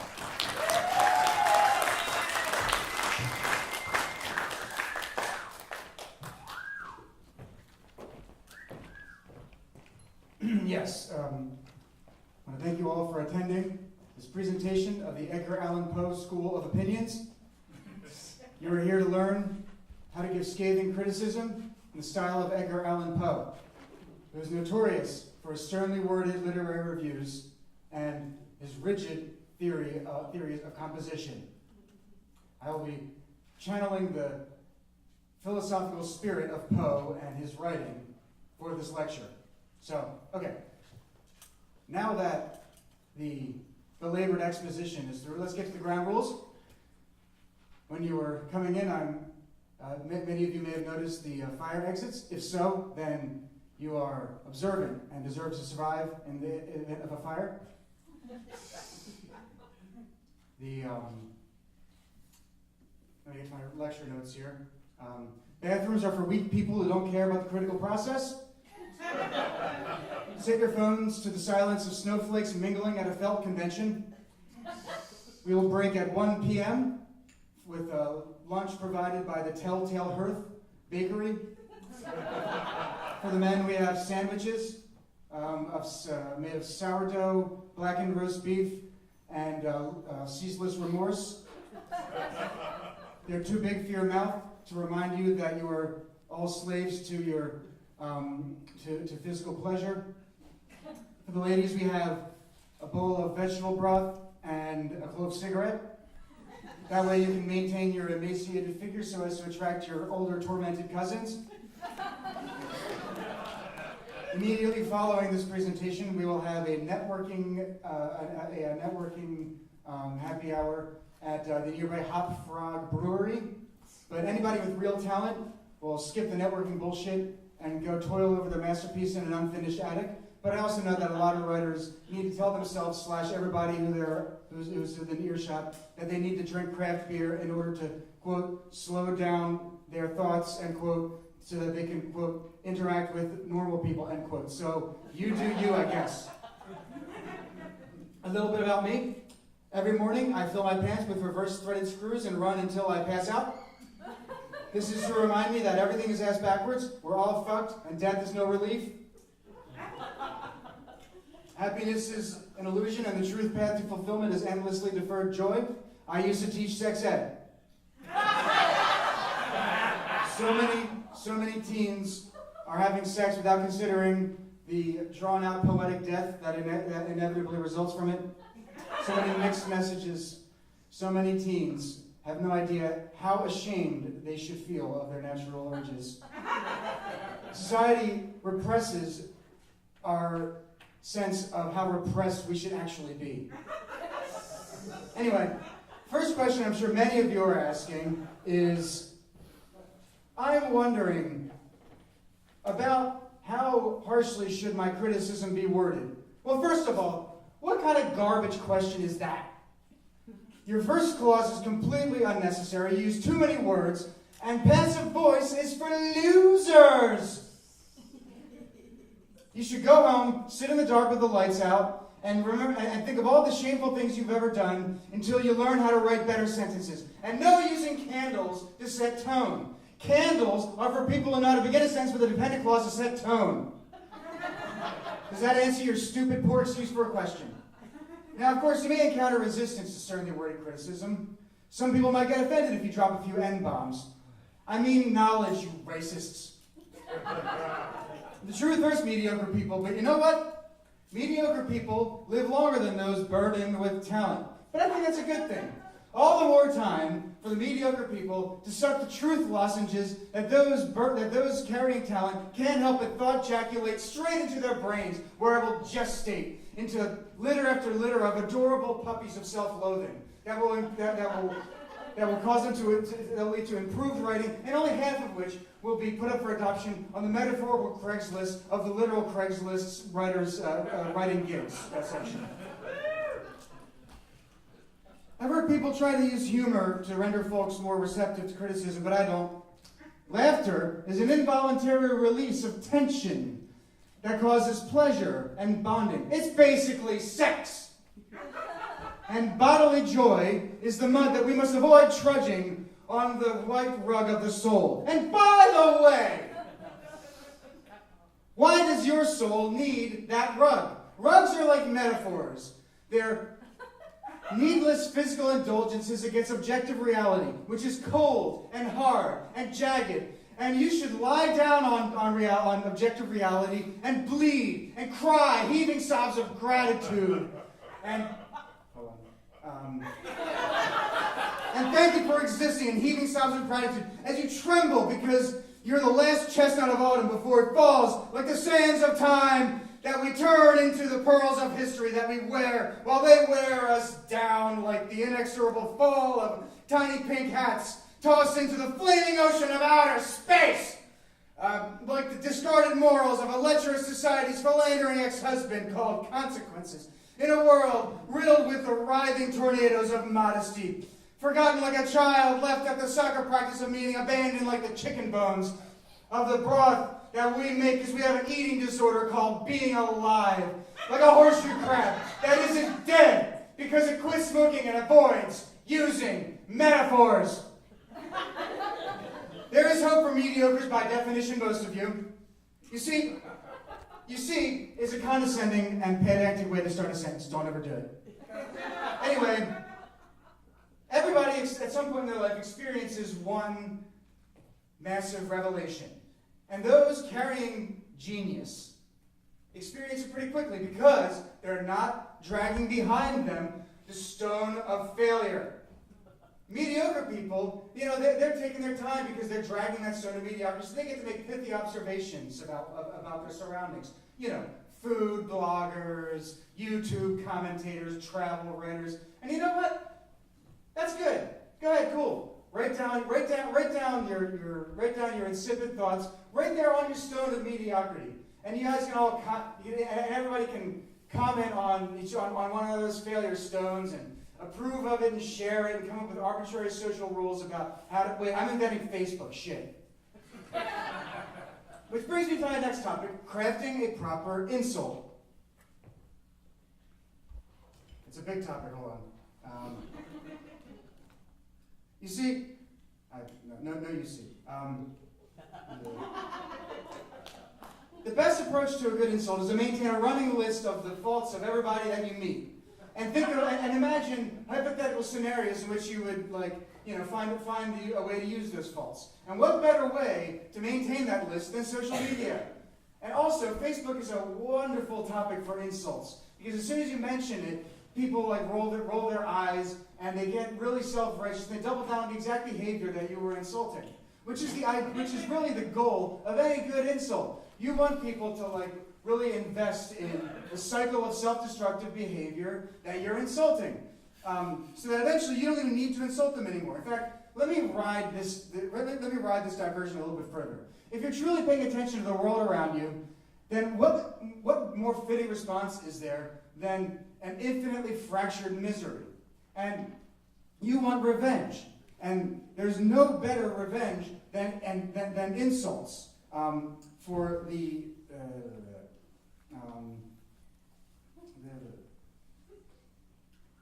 You want revenge, and insults are the only revenge for such an irredeemable horror as being alive.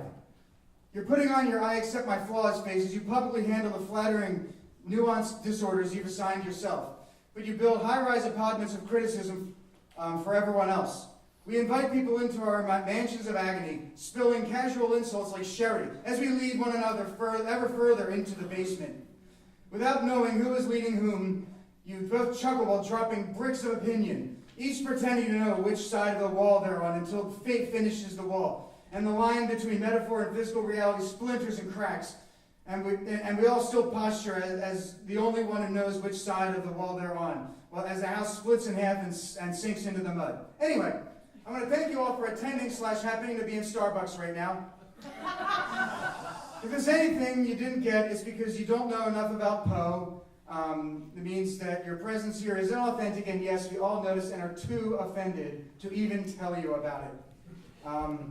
Next week, I will be giving a lecture on how to exist in the literary canon at Panera Bread. You will learn about the highest amounts of sexism and racism that future scholars will overlook. What rooms will give you tuberculosis if you spend too much time in them, and how to cover a wall in semen while your family thinks you're upstairs writing, so that it won't be discovered until after you've died. Well, anyway, I got a paying gig as an Uber driver where I also give my opinions.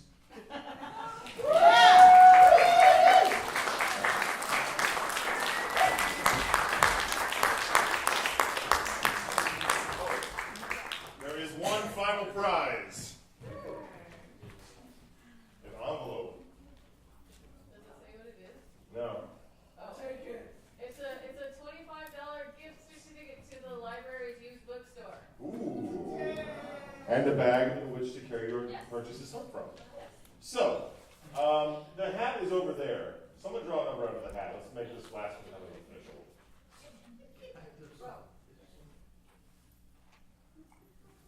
47. 47. Here. All right. Come on down and get your prize. We're just really going by the honor system tonight. We haven't checked any of these numbers. All right. Tomoki Martins is our next performer. They are a classically trained violinist who has performed with several symphonies stateside and in Japan. He is known for playing classical music along with popular video game and movie themes. He plays Comic-Cons and other conventions and is a member of Portland's dark cabaret band, Bright and Shiny. Let's welcome up Tomoki.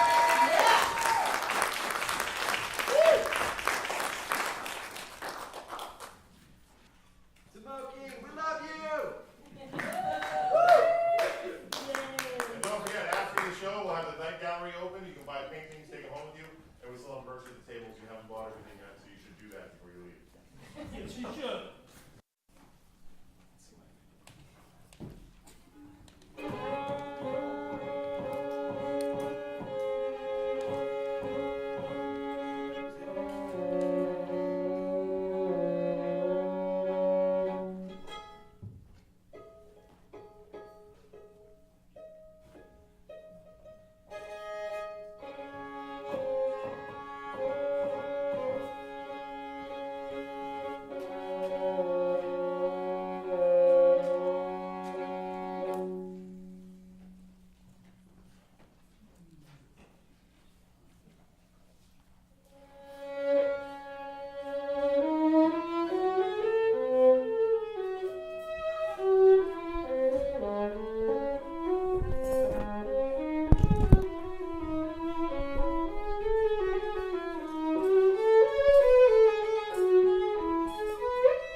All right. Smoky Martins. What number do we have to do that one? We are out of numbers. All right, our final act of the evening. Oh, wait. Perhaps we're not out of numbers. Daniel Elder and Jude Brewer. Yeah! Daniel Elder was born and raised in Jackson Heights, Queens. He lives and writes in Portland, Oregon with his cat Terrence. His writing appears at Maudlin House, Portland Review, Gertrude Press, and more, and is forthcoming at The Rumpus. Yes. Jude's writing has appeared in New Millennium Writings, Fredericksburg Literary Review, and Cultured Vultures. His nonfiction short, 2012, 2016, 2017, was a finalist in the 2017 Montana Book Festival. He also hosts the literary radio theater podcast, Storytellers Telling Stories. New episodes are available Tuesdays on iTunes, Google Play, Stitcher, and his own any podcast app, and on sttspod.com.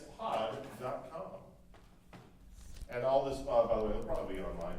So if you want to, we'll have the performers post stuff in the event page so you can learn about the things that they do, perhaps links to websites, that sort of thing. We do.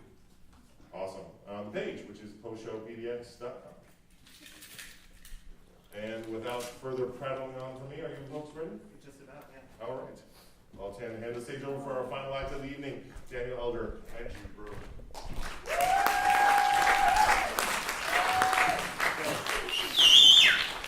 We're going to eschew the microphones. Can you hear us all right if we project? Yeah. All right, great.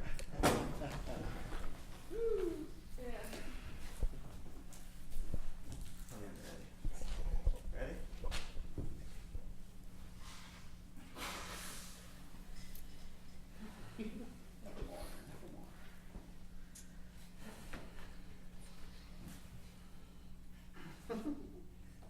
Once, upon a midnight dreary, while I pondered, weak and weary, over many a quaint and curious volume of forgotten lore, while I nodded, nearly napping, suddenly there came a tapping, as of someone gently rapping at my chamber door.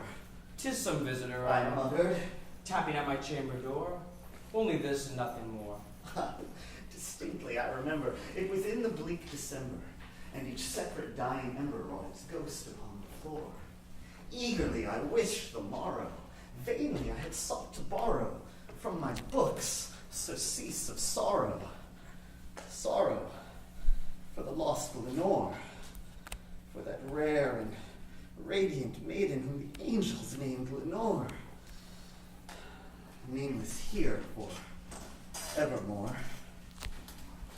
And the silken, sad, uncertain rustling of each purple curtain thrilled me, filled me with fantastic terrors never felt before, so that now, to still the beating of my heart, I stood, repeating. 'Tis some visitor entreating entrance at my chamber door. Some late visitor entreating entrance at my chamber door. Only this and nothing more. Presently my soul grew stronger, hesitating then no longer. Sir, said I, or madam, truly your forgiveness I implore. But the fact is I was napping, and so gently you came rapping, and so faintly you came tapping at my chamber door, that I scarce was sure I heard you. Here I opened wide the door. Darkness there, nothing more. Deep into that darkness peering, long I stood there wondering, fearing, doubting, dreaming dreams no mortal ever dared to dream before. But the silence was unbroken, and the stillness gave no token, and the only word there spoken was the whispered word. This I whispered, and an echo murmured back the word, Lenore. Merely this, and nothing more. Back into my chamber turning, all my soul within me burning, soon again I heard a tapping, somewhat louder than before. Surely, said I, surely that is something on my window lattice. Let me see then what thereat is, and let mystery explore. Let my heart be still a moment, and this mystery explore. 'Tis the wind and nothing more. Open wide I flung flung the shutter, when with many a flirt and flutter, in there stepped a stately raven from the saintly days of yore. Not the least obeisance made he, not a minute stop or stay he, but with mien of lord or lady perched above my chamber door, perched upon the bust of Pallas just above my chamber door. Perched and sat, nothing more.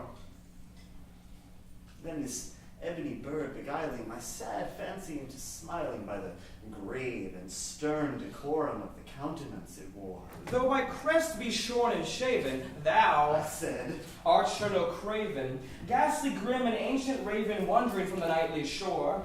Tell me what thy lordly name is on the night's plutonian shore. Quoth the raven, nevermore. Much I marveled this ungainly fowl to hear discourse so plainly, though his answer little meaning, little relevance he bore. For we cannot help agreeing that no living human being ever yet was blessed with seeing bird above his chamber door, bird or beast upon the bust above his chamber door with such name as nevermore. But the raven, sitting lonely on that placid bust, spoke only that one word, as if his soul in that one word he did outpour. Nothing further than he uttered, not a feather than he fluttered, till I scarcely more than muttered. Other friends have flown before. On the morrow he will leave me, as my hopes have flown before. And the bird said, nevermore. Startled at the stillness broken by reply so aptly spoken. Doubtless, said I, what it utters is its only stock and store. Caught from some unhappy master, whom unmerciful disaster followed fast and followed faster, till his songs one burden bore, till the dirges of his hope that melancholy burden bore, of never, nevermore. But the raven, still beguiling my sad fancy into smiling, straight I wheeled a cushioned seat in front of bird and bust and door. There upon the velvet sinking, I betook myself to linking fancy unto fancy, thinking what this ominous bird of yore, what this grim, ungainly, ghastly, gaunt, and ominous bird of yore meant in croaking nevermore. This I sat engaged in guessing, but no syllable expressing to the fowl whose fiery eyes now burned into my bosom's core. This and more I sat divining, with my head at ease reclining on the cushion's velvet lining, with the lamplight floating o'er, but whose velvet violet lining, with the lamplight gloating o'er, she shall press. Ah, nevermore. Then, methought the air grew denser, perfumed by some unseen censer, swung by seraphim whose footfalls tinkled on the tufted floor. Wretch! I cried, thy God hath lent thee, by these angels he hath sent thee, respite, respite and nepenthe from thy memories of Lenore. Quaff, oh quaff this kind nepenthe and forget this lost Lenore. Quoth the raven, nevermore. Prophet, said I, thing of evil, prophet still if bird or devil, whether tempter sent or whether tempest tossed thee here ashore, desolate yet all undaunted, on this desert land enchanted, on this home of horror haunted. Tell me truly, I implore, is there balm in Gilead? Tell me, I implore. Quoth the raven, nevermore. Prophet, said I, thing of evil, prophet still if bird or devil, why by the heaven that bends above us, by that God we both adore, tell this soul with sorrow laden, if within the distant Aden it shall clasp a sainted maiden, whom the angels name Lenore. Clasp a rare and radiant maiden, whom the angels name Lenore.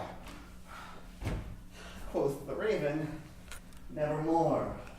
Be that word our sign of parting, bird or fiend! I shrieked, upstarting. Get thee back into the tempest and the night's plutonian shore.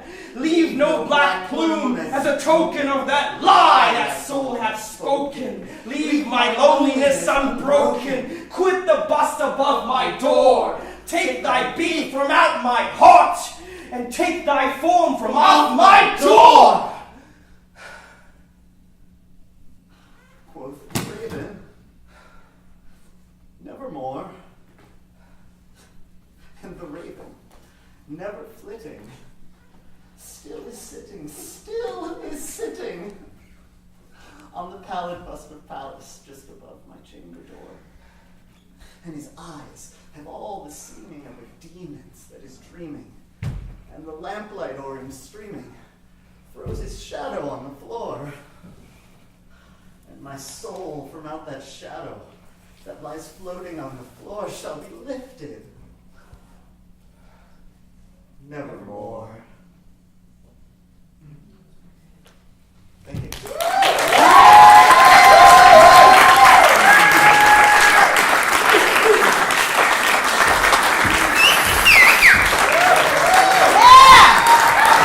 All right. That was Daniel Eller and Drew Brewer. We have come to the end of the Poe Show 2018. You made it. I want to thank all our performers. I want to thank the Clinton Street Theater. I want to thank everyone who donated prizes. There are too many and too many to mention, and I don't have a list of them anyway. I want to thank you, the audience, for coming out and sticking through the show, because it was a great show. Was it not a great show? Yes! We will be back in 2019 for the Poe Show number 4. And keep an eye on PoeShowPDX.com, and you'll find out where it is, when it is, who are the performers, and you can learn all about tonight's performers and get some cool